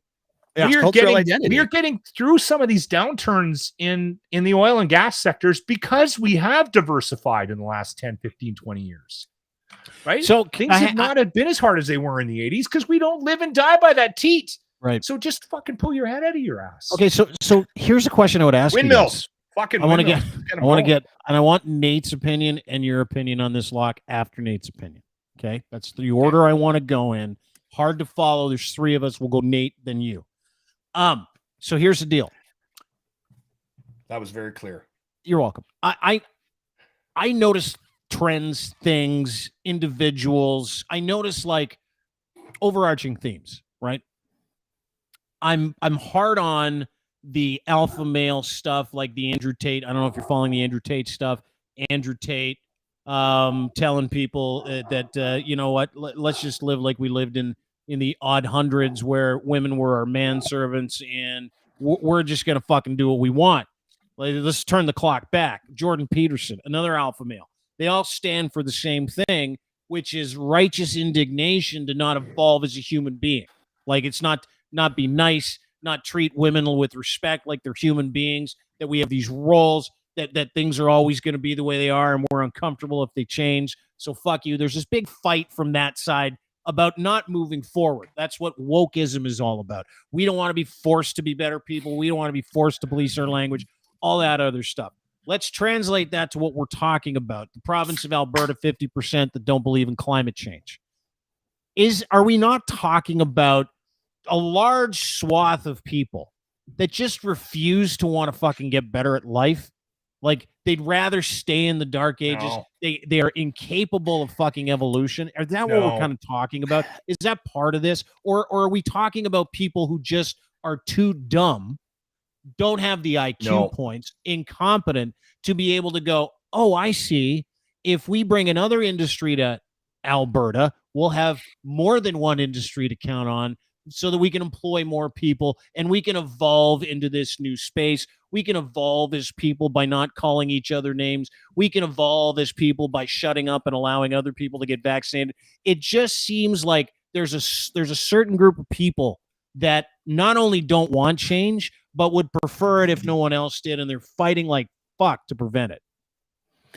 I mean, here's what I'll say. First of all, I didn't catch the name, but huge props to whoever caught the shirt. Yes, it is Henry Rollins. Good catch. But yeah. Huge. Is that his birthday? Fan. No, yeah, it's his birthday. It's the name of his publishing company as well. So I'm a bit of a geek for Henry Rollins. But I don't think it's just that. And I think one of the biggest problems that we have in Alberta is that we have politicians and leaders who are entirely comfortable exploiting people's ignorance and exploiting people's fears. And this is why I was all up in arms about Smith lying about all of those projects, because the reality is there are a lot of people who don't know better. And I don't think that makes them stupid. I think it just means that they haven't been exposed to the appropriate information in the appropriate way. And one of the responsibilities, I believe, of people who want to step into a leadership role has to be, I don't know, maybe lead. If that's a stretch, I apologize. But Danielle Smith, as much as she is incredibly manipulative, incredibly disingenuous, incredibly dishonest, most of the people who are familiar with her also say she's not stupid. And we have seen that when she speaks to different audiences, she will change her positions based on those audiences, which says to me that her positions are not based on reality or the truth. They're based on what's politically expedient. And so people look to their leadership. And I'm serious. If you want to see 1,000 examples of this, swing onto the Breakdowns Facebook page, because I have been managing comments like crazy for the last week where people are saying, no, Smith wouldn't lie. She's not like that.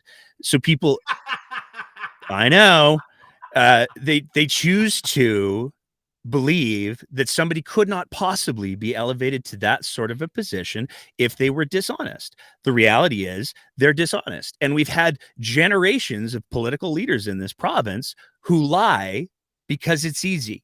And there are a lot of people. One of the fascinating things that I've learned is like the number of people who don't get sarcasm, let alone lies, is stunning. The number of times in my day, because I rely on a lot of sarcasm, the number of times in my day that I have to stop and go, wait, that was actually sarcasm. I don't actually mean, I meant the opposite of what I said. It gets me in trouble all the time. This is what I'm saying. And because there's a lot of people who don't have that detector.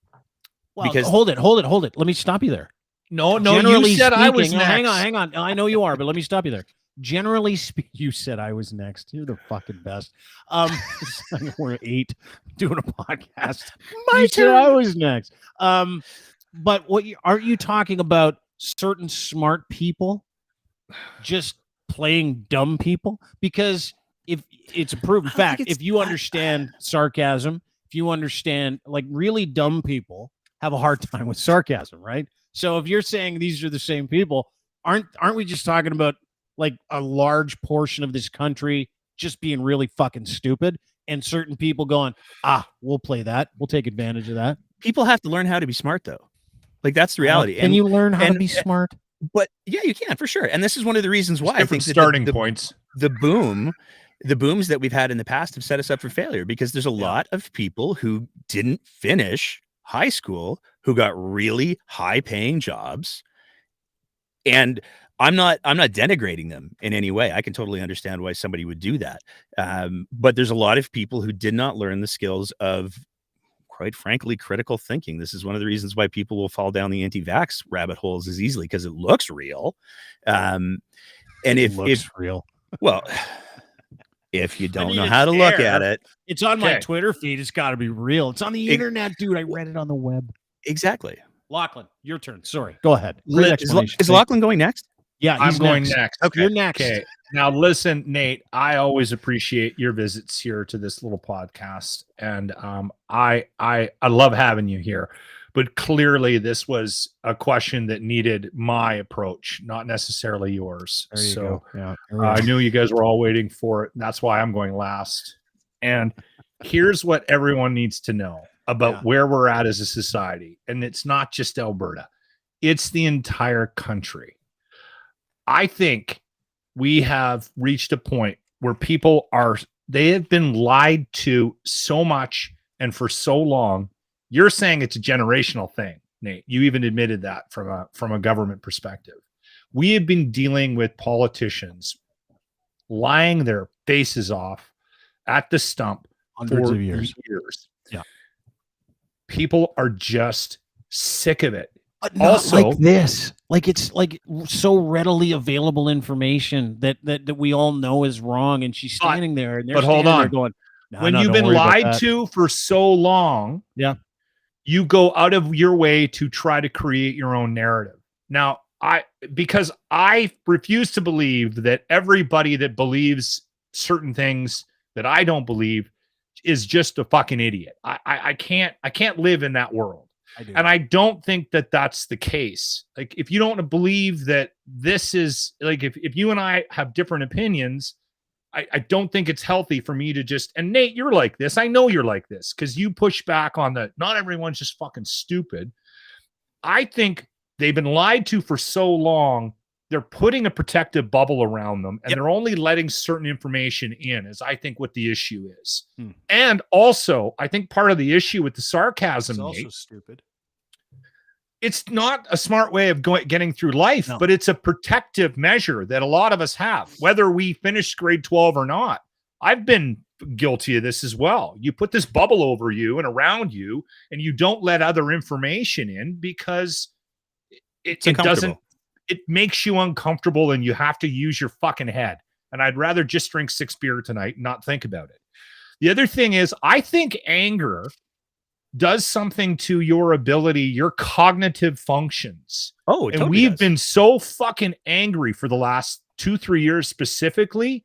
I think people are angry and they're mad. And when they see Justin Trudeau speak or somebody they don't agree with speak, it sets them off. Then they get on their computers, and they're on their laptops at fucking dinner, and they read something on Facebook from the breakdown, and they're just pissed off. They don't catch the sarcasm or the humor or the intricacies of the conversation because they're fucking mad and their brains aren't working properly.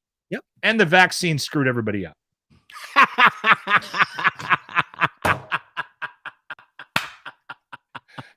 Good ending. By the way, I did that all week. Like, there was this car act because everybody's like co-opting vaccines. What's that?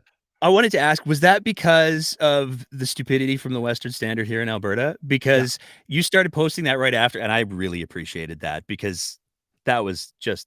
What, you talking about the truck accident where I'm like, probably vaccines? That one? Yeah. And the Western Standard's like every 2 seconds. And it's not just the Western Standard. It's True North. It's all these other ones. It's province of Alberta, your premier, all your government officials that are like, oh, it's the vaccine. And you know what? I'm doing it for the rest of my life now. I don't care about vaccines, but for the next foreseeable future, if I see, someone fall down a well, I'm going to go fucking vaccines. If I see a car accident, it's like fucking vaccines. If I see a mother breastfeeding a child and the child cries, I'm going to be like, it's the fucking vaccines. Because that's the world we live in, where it's like anybody can tell you something to your point, and you're like, that looks real. And to Lachlan's point, and for once I would agree with you, I think it's triage for stupid people. Like I really do. And I know you guys are like, hey, listen, it's not just stupid people. It's lying politicians taking advantage of the atmosphere and lobby groups and all the other bullshit that feeds into the way people think and poor education systems and all that other stuff. But it really, like, you guys are being really nice. And I know you're both from Alberta. But I'm talking about the kind of individual that's like, you know what? I'm going to shut myself out from learning anything because I'm so tired of the lies. I'm only going to listen to this one thing. That's stupid. To believe that, like, it's all stupid. Stupid people do stupid things, and we're seeing it now. I think there's a class of stupid that I refer to as the doomed, which is a little bit of a rip on Hunter S. Thompson. But there is a class of people that simply will not be reachable.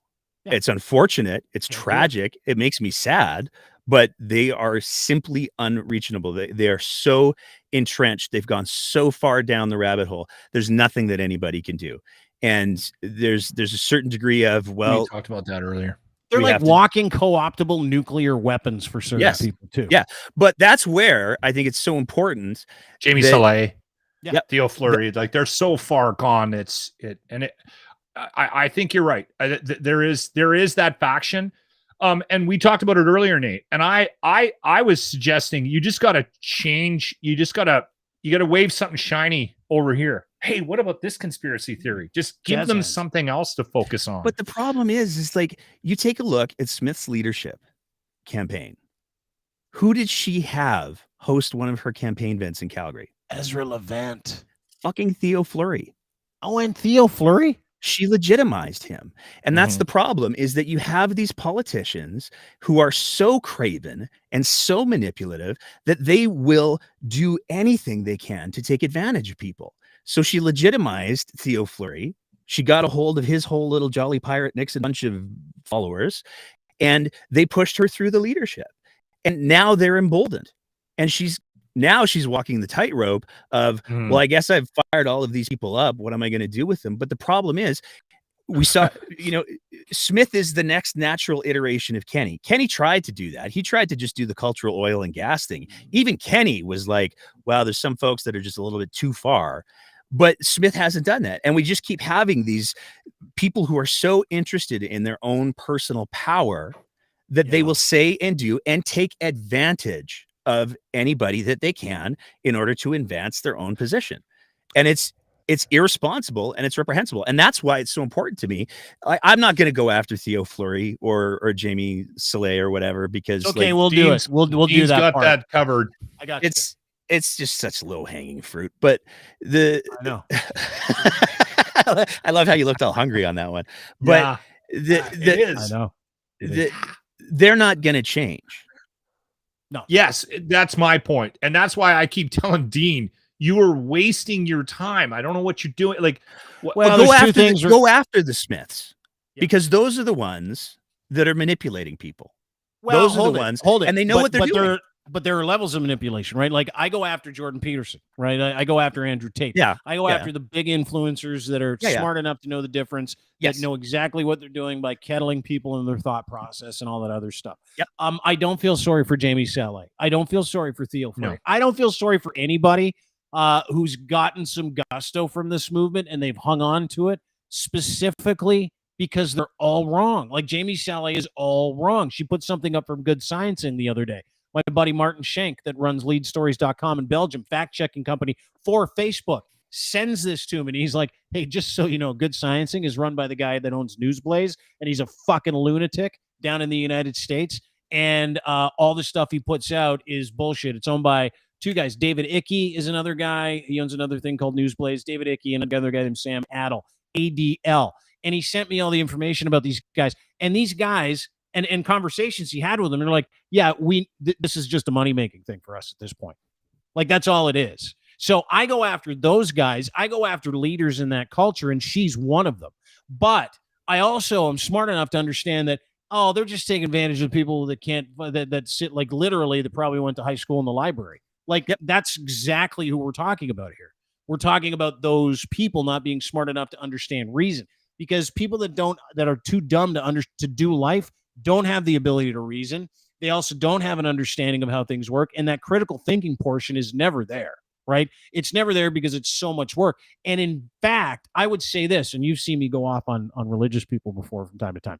That's why people adopt religion in a lot of cases. They're like, the critical thinking part of life is just too hard for me. If someone would just kind of help me download an operating system, that'd be great. And Alberta is highly religious as well. So, and it's not just Alberta, it's all over the place. But as a result, I think you've got a couple people playing a bunch of other people. And I don't see an end to it. Like the province of Alberta and Saskatchewan are excellent examples of getting those kinds of people into power. Where does it end? Like, at what point is the great wake up? Do people go, fuck, we got played by these guys? Like, will it happen? Are we ever going to get to a point where I think we used to go to hockey? Like, you guys play men's league hockey ever? Show up to men's league hockey. Got a bunch of guys in the room. That guy is like, he's laughing. He's like, I'm sure Lee Harvey Oswald did not kill JFK. And you're like, that's funny, Mike.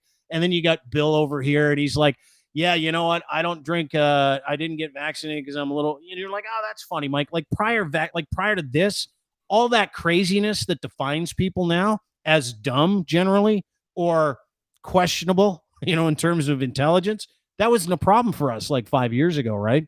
Like people, or we didn't have such an example. We didn't have something to drag them out into the into the playground.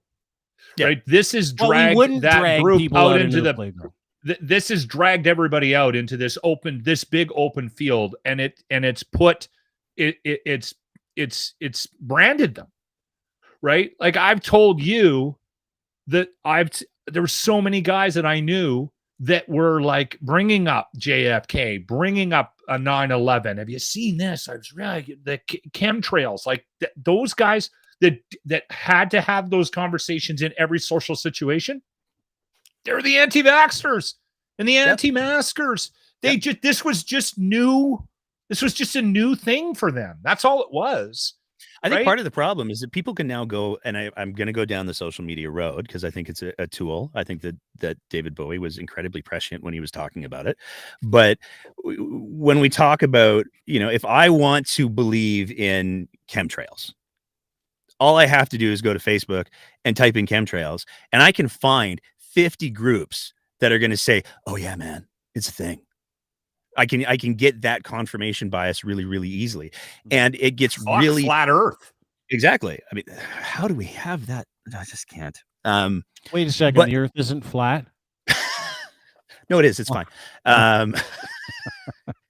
It's in spots. But you can find those groups. And the challenge is everybody's so afraid to say you're wrong. I'm sorry if that hurts your feelings. There's nothing wrong with being wrong. We've forgotten that. We've forgotten the fact that if you're wrong about something, that's actually a good thing, because now you have the opportunity to learn something and actually end up less wrong.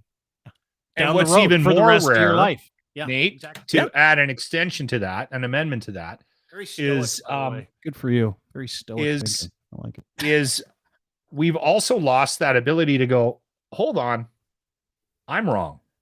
Yeah, I'm sorry. And here's how I'm going to correct that situation. And that by the way, has gone away. And by the way, can I point this out as a fan of the words "I'm sorry" or "I apologize"? If you're sitting there right now and you're like, I'm too deep down the well, I can't give up this anti-vax profile that I've created. And it's like there is nothing more reparative in anybody's life than going, sorry, I was wrong. I'm going to endeavor to learn I was right. When we had Ryan Imgren on this program a while ago, remember that? Prior to finding out he's a total fucking creep that likes to expose himself to young women. Like we had no idea. Was that proved? Yeah. And there's another case. Should we say sending pictures, untoward pictures to students in a? So I don't even want to get into it. Throw the alleged in there, just in case, because we use his full name. Alleged at this point, whatever. But he gets into trouble, and people were telling me prior to having him on to talk about COVID, they were like, he's an asshole. Stop putting him on. I'm like, listen, I don't care if he's an asshole. Yeah, I was getting that too. And then I started to care that he was an asshole. I'm like, no, we'll still put the asshole on the air. And then you find out, oh my God, we shouldn't have had him on. So I had to apologize. I'm like, a lot of people warned me. A lot of people told I me he was remember that. asshole. No one warned me that he was sending pictures of himself shirtless and naked to his students. However, which, by the way, he has admitted to me in a DM. Well, I fucking wrote a post about it like 6 months ago. It's all there. You can go read it. I'm not going to rehash it. But my point was, I'm like, I should have listened. Sorry, my bad. Right? I took a fucking strip off teachers a year ago.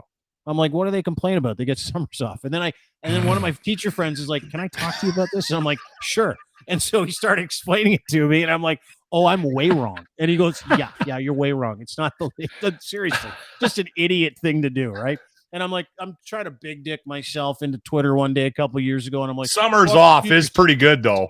I mean, come on, if we're being summers honest. off. That old cherry. And I fucking, you know what I did? I apologized. I said I took the time to talk to a couple people. Very sorry. That won't happen again. We're going to advocate for those people that teach our children. And you know what is amazing is that invariably, not only did I get a follower increase, but people took me more seriously. They were more apt to tell me things, work with me. I was smarter because of it, more informed. And we grow and we learn together. But there's this, like you point out, Nate, I don't know what it is. We're in this world where being wrong is worse than death. Right? I don't get it. I love it. I don't either. It's a generational thing. I love How old being are you, wrong. Nate? Yeah. 47. You're on the top end of it. Fucking figure that out. It's not something. You were I put sure lot of for a thought second into. there? You were I usually have to do the math. 40 something? Yeah. Something. All right. But no, I think you're absolutely right. And it's fascinating to me because one of the things that I find really I know pisses people off about me from time to time is if somebody comes at me and they're like, you're wrong about this. And I'm like, okay, show me. And they go, this is how you're wrong. I go, okay, well, I guess I was wrong then. And then that's it. Like, I don't need to like tear my clothes or pull my hair out. It's just like, okay, no, you got me there. I was wrong. It's okay to be wrong. Yeah, it is totally. As long as you recognize it and learn from it. But if you decide that I'm going to be wrong and hold on to it because you know what the problem I think is? Less people are getting married. That's because they're tired of being wrong all the time. You really get a good dose of like being wrong. There when I was young, there was a moment there where I thought I was smart. Like I legitimately thought I was smart, and then I met my wife, and I was like, "Oh wow, I'm dumb." There's this thing called Dunning-Kruger. It's this fun little curve where it's like you start off in life and you're like, "Oh, I don't know anything," and then you think you get smarter, and then you get to this peak up here where you think you know everything, and then you go over the top of it, and it's just a long ride down in a very 21 slow for me. gradual. 21. She's been a continuous slide. But it's a real thing. It Dunning-Kruger, coincided with meeting my wife. But that is like legitimately a pandemic in our society is Dunning-Kruger. Like, there's two diseases that we've suffered from over the past 3 years. One of them is COVID. The other one is Dunning-Kruger. I'm convinced. It's like, I can't tell you how many people, and I'm like some of my family members, that would come up to me and go, that doctor you interviewed the other day, the infectious disease doctor, he's full of shit. And I'm like, oh my God, you serious right now? And they're like, yeah, here's where he was wrong. And I had a conversation with one individual once, and I'll never forget this. And I won't say who his name was, Colin. Won't say his last name, Weeb.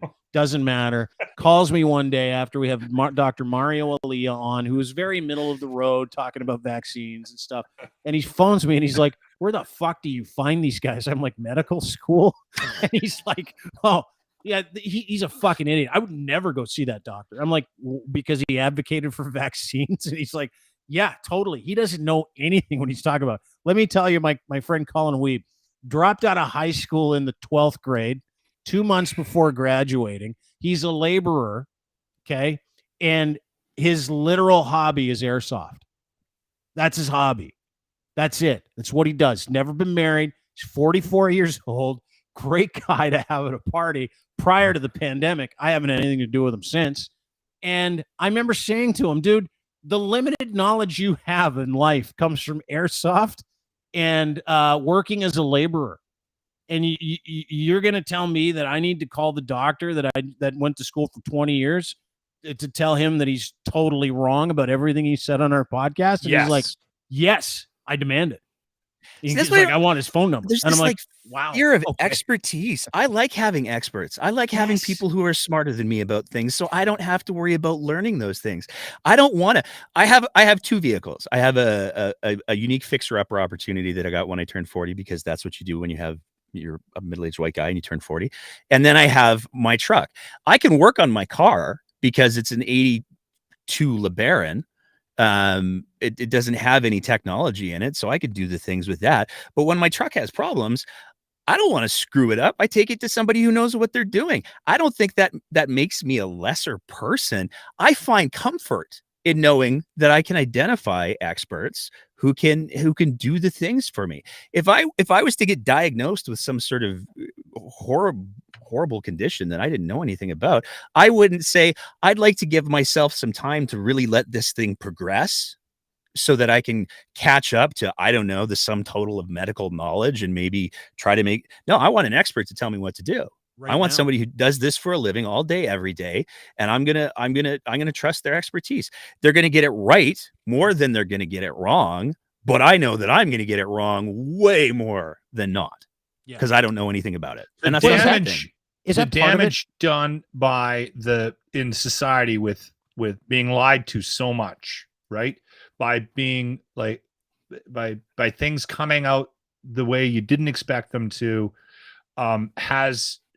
has developed like this psyche, and it's pervasive, like right across the board for not just politics, but medicine, everything. Is that all right? Then I'm just being lied to.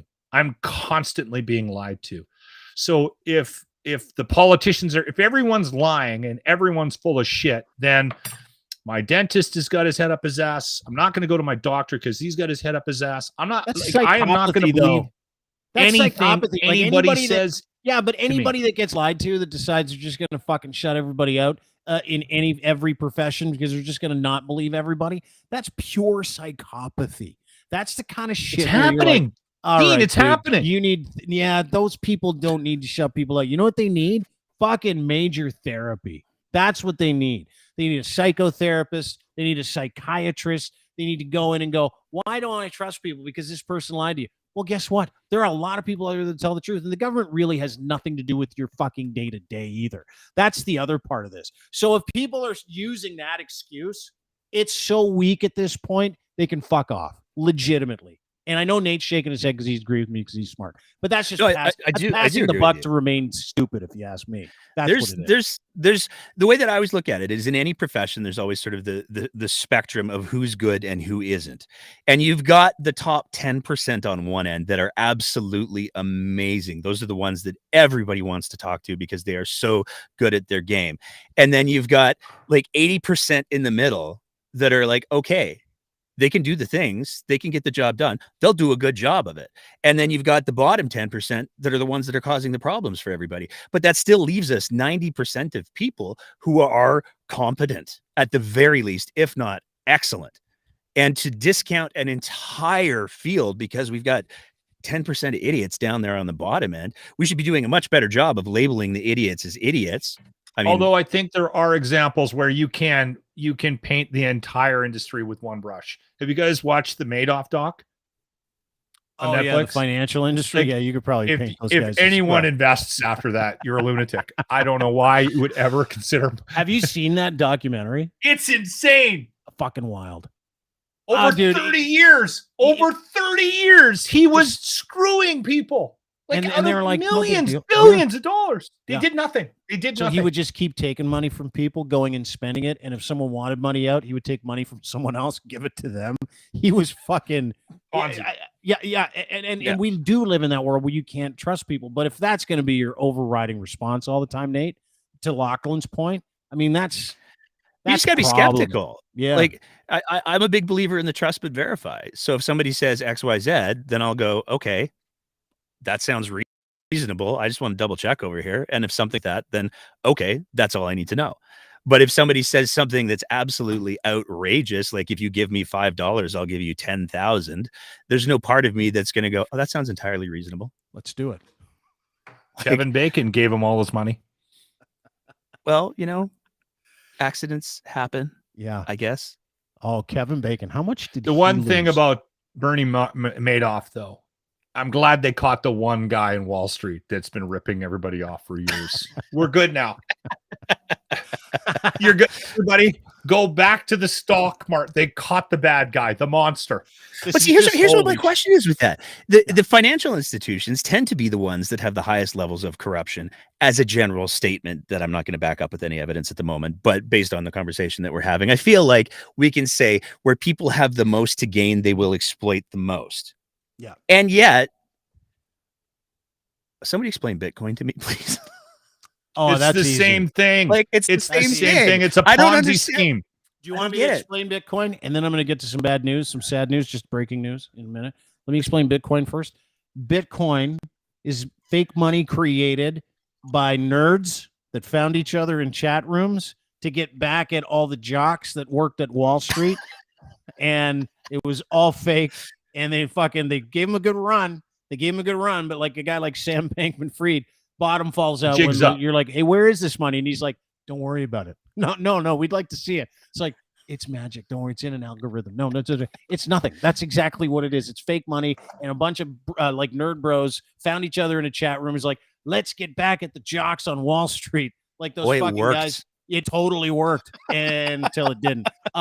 Real quick, breaking news. Jeff Beck died today, just now. Oh, shit. Yeah, you guys are both music heads, eh? Did you see this news? Yeah, it was in the comments. It was in the comments. I don't know if you guys are widely known as just one of the greatest guitar players of all time. Profound sadness. Jeff Beck's family shares his passing after suddenly contracting bacterial meningitis. I didn't even know he was sick. Well, it was quick. Quick. It was really quick, eh? Bacterial meningitis is bad news bears. How do you get that? Well, first of all, how do you not get it? Like, is it vaccine? just one of the...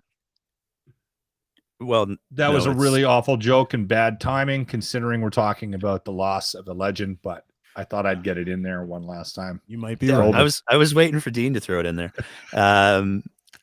No, it's bad luck. It's just really bad luck. It's super contagious once it's in, but it's super bad luck. That's like one of the bacterial meningitis is like one of the things. Oh, I had a friend that caught that when they were young, and she was in the hospital for and no one knew why she got it. She ended up in the hospital for a checkup.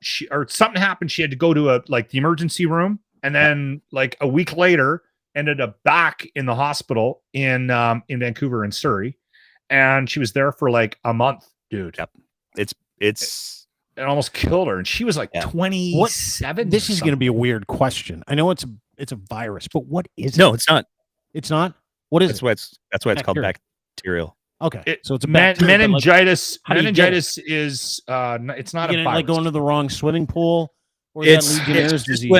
when an infection gets to the. I'm going to really oversimplify because I don't want to misrepresent it, but basically it's when an infection gets to the outer area of the brain called the meninges and causes inflammation, which causes swelling and pressure, and it's just bad. Painful, I hear. So something to do with your sinuses, I think. It starts. There's different ways that it can happen. Okay, I think she got it. She had a sinus infection or something. Is what they were saying is where it started, but they don't know where she caught it. She thinks, I remember this because, like I said, she almost died. I think she thinks she got it when she went to the emergency, the hospital. That's what her thought was. And then she went home. Then she was like really sick. Then she went back, and then boom, they isolated her. Yep. No, that's one of the ones that you go, ew. I don't want to be in that room for too long. No. Anytime I hear the word meningitis, it's always like a bigger red flag goes up all the time. We're like, oh, Jesus, seriously? Is she gonna be okay? I had a friend of mine lost his nephew on a cruise ship to meningitis. Like, just happened in 2 days. They were there for 1 day, 2 days. Like, it just can go. So anyway, R.I.P. and thoughts and prayers traditionally and seriously to Jeff Beck fans and Jeff Beck and his family. Obviously, it's sad stuff. Nate, thanks for doing this. Thanks for the show tomorrow with little Jeff Beck. Yeah, do it. Yeah. Thanks for doing this. When's your next podcast out? What do you got? I know you're busy tonight. Yeah. Today's a big day. We have a new episode. It's actually timely given the conversation that we had, because we sat down with one of the founders of an organization called Back to the Vax. And it's two amazing women who have put together this organization to help people who are vaccine hesitant access information in a effective way. And what's really remarkable is the lady that we're speaking to, her name's Lydia Green. She was one of the, in her own words, crunchiest moms out there. She went all the way down the rabbit hole, and she eventually was able to claw her way out of it. She's going to nursing school now, and she's going to be working in public health. So it's a really, I found that it's going to be dropping on Friday, but it's available for our Patreon sponsors as soon as I get off of this. And it's a really, really good conversation. So we've got that. We've got a regular Alberta politics. She was like a radicalized anti-vaxxer who went through the fucking the gamut and then came out the other side. Now she's working to kind of demystify it, help other people. Is that correct? Yeah. It's awesome. Pretty awesome. She's a really remarkable lady. That natural path. That's scary, man. She got out of it though, and that's why I wanted to talk with her, because she really does spell out very clearly how she fell down that rabbit hole and how she got out of it. So it's if you're not on their Patreon, then it's worth checking out on Friday. And then we've got a regular Alberta politics roundup that we're doing starting at 8:00 tonight. And you should put Lachlan on your show to talk about transfer payments and how those work. That'd be great. Didn't we do that once already? No, we did that on our show. I was saying you should have him on your show. My favorite comment from Nate, where he still doesn't. Oh, we give all our money to Quebec. No, my favorite comment from Nate was when we were doing that first podcast was he looked around and he was like, "Did you guys put him here on purpose?" Well, to Locke's credit, like he's one of those guys that we talked about earlier, right?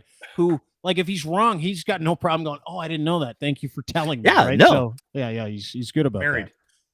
Anyway, I'm gonna download that, but I'm gonna join your Patreon group. The Breakdown Patreon. www.patreon.com/thebreakdownab. Yeah, make sure you go and subscribe if you want to get that content early. That's the kind of content we need. We need people that have been to that side that have come over here and gone, "Hey, fuck, I was way wrong," and it's okay to admit you're wrong. But go and subscribe to his podcast as well. Anywhere you can find podcasts, it's a really, really good podcast. You do a great job, and I know you got a video portion as well. You got a Facebook account you can direct people to. But where can people kind of consume and subscribe? Everywhere that the Breakdown is. What's the best place? The biggest place we're most active is still the Twitter machine, and that's just at the Breakdown AB. We do have our Facebook page. Don't read the comments. That's where the crazies go. The internet people live. And we have a YouTube channel as well. That's also just everything's just at the Breakdown AB. Our branding is tight. It is tight. One spot for all of it. Nate, great to see you, brother. You have a fucking great day. Thanks to see you, Nate. Thanks for doing this. Good to see you too, Locke. Take care. Take care, my friend. I'm gonna go follow the Breakdown if I'm not already. I am following the Breakdown. See, all the cool kids are. Yes. Well, if you want to know what's going on and you want unfettered access into the culture of the political environment, if you want the truth in Alberta, please follow my friend Nate at the Breakdown AB on Twitter. That's where all the good stuff is. Thanks, pal. Great to see you again. Always enjoy your visits, my friend. Yeah, enjoy the chat. Good to talk. There's Nate Pike from the Breakdown. That's a good man right there. So we do. I enjoy him. We educate people. We bring people on that know things we don't. No offense to you. I'm sure you knew most of that. No offense. I did this bit years ago, and it was actually before COVID, and we still run it in our best of on the locker room, where I'm giving people advices on how to stay away from vaccines if you don't want them. And it's, you take a pot of boiling water, put some garlic in it, some cinnamon. Yeah. Right. Yeah. And cloves. That might work. Yeah. Right. Boil that up. And every day for about 15, 20 minutes, put a towel over your head and just ingest the fumes from that boiling water. And then I said, and if you really want to protect yourself, take a little bit of sesame seed oil. Yeah. And just put it behind your knees.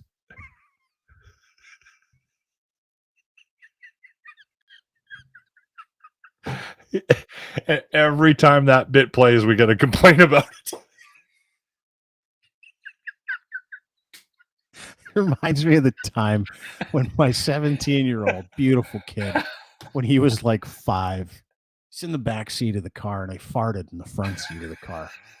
He's like, Dad, it smells so bad in here. You farted.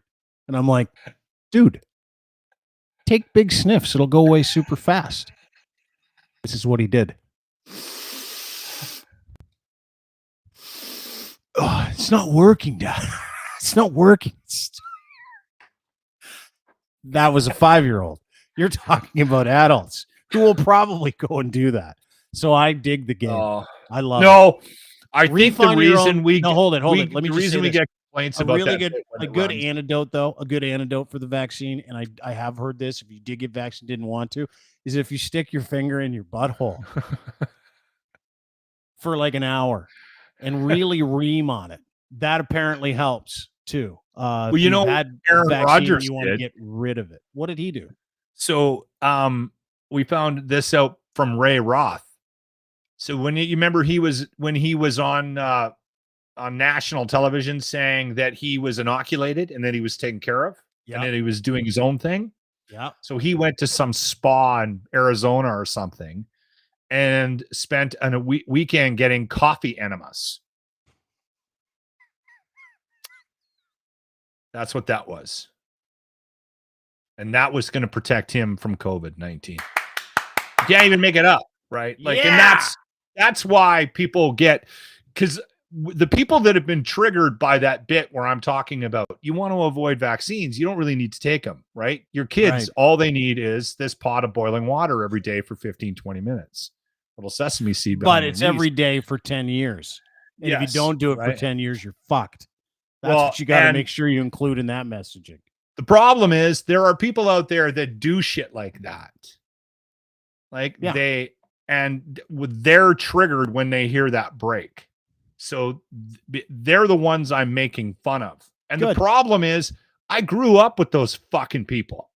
Like that was my upbringing. So the hippie wellness crowd, the group of people that's like, no, all you got to do is take a shit on a plate and then, put some paint on it and then rub it on your face and you won't get COVID. That kind of stuff. Legitimately had conversations with people about how weed cures cancer. Swear to God. That guy raises bees now. Does he? He's a bee guy? Yeah. Not that we don't need more bees. I love bees. It's just that the guy that said that, by the way, got cancer, the guy that said that pot cured cancer is now a bee farmer and with cancer. He got through it. He got through cancer. Oh, he doesn't have cancer. Doesn't have it anymore. You know what works for that, though, if you don't want to get normal? It's if you stick your finger in your butthole and reef on it for an hour. Apparently that works, too. All right. Are we going? Yeah, I'm done. Thanks, dude. Thank you. That was a good one. That was a good one today. Yeah, that was a fun one. Had a little fun to start talking about fat naked guy, buried penis syndrome, right into being able to apologize in politics in Alberta. You can't get a mess like this anywhere else, friends. You're welcome. Lachlan Cross, 957 Cruise FM in Edmonton is where you can find him every single weekday morning. He's the host. 957cruisefm.ca. Listen, it's the best rock and roll radio show in the country.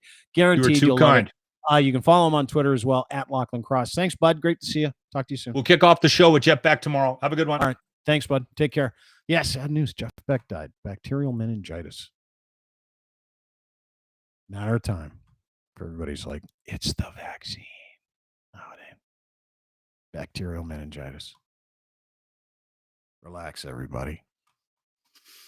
Thank you to Nate Pike, Breakdown AB, for joining us today. Great to see him. Make sure you follow him at the Breakdown AB on Twitter and subscribe to everything that he does. Thank you to you. Thank you to our friends and sponsors, including kivlaw.ca, defense attorneys in Southern Ontario that make sure that you maintain the freedom that you so richly deserve, especially if you deserve it. Going through illegal business is garbage.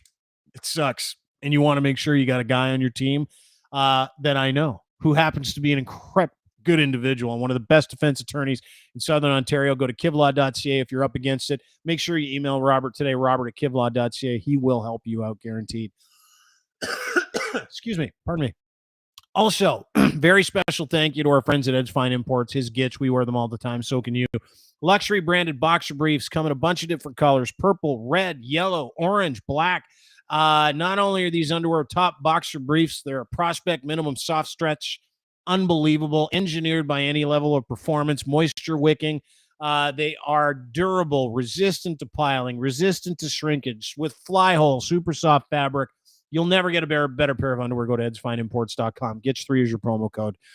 He will help you out. Make sure he sends you a free pair, too. If you order 4, you get the third for free. That's a good-looking underpant right there. Friends, Gitch3, promo code, edsfineimports.com. Check them out today.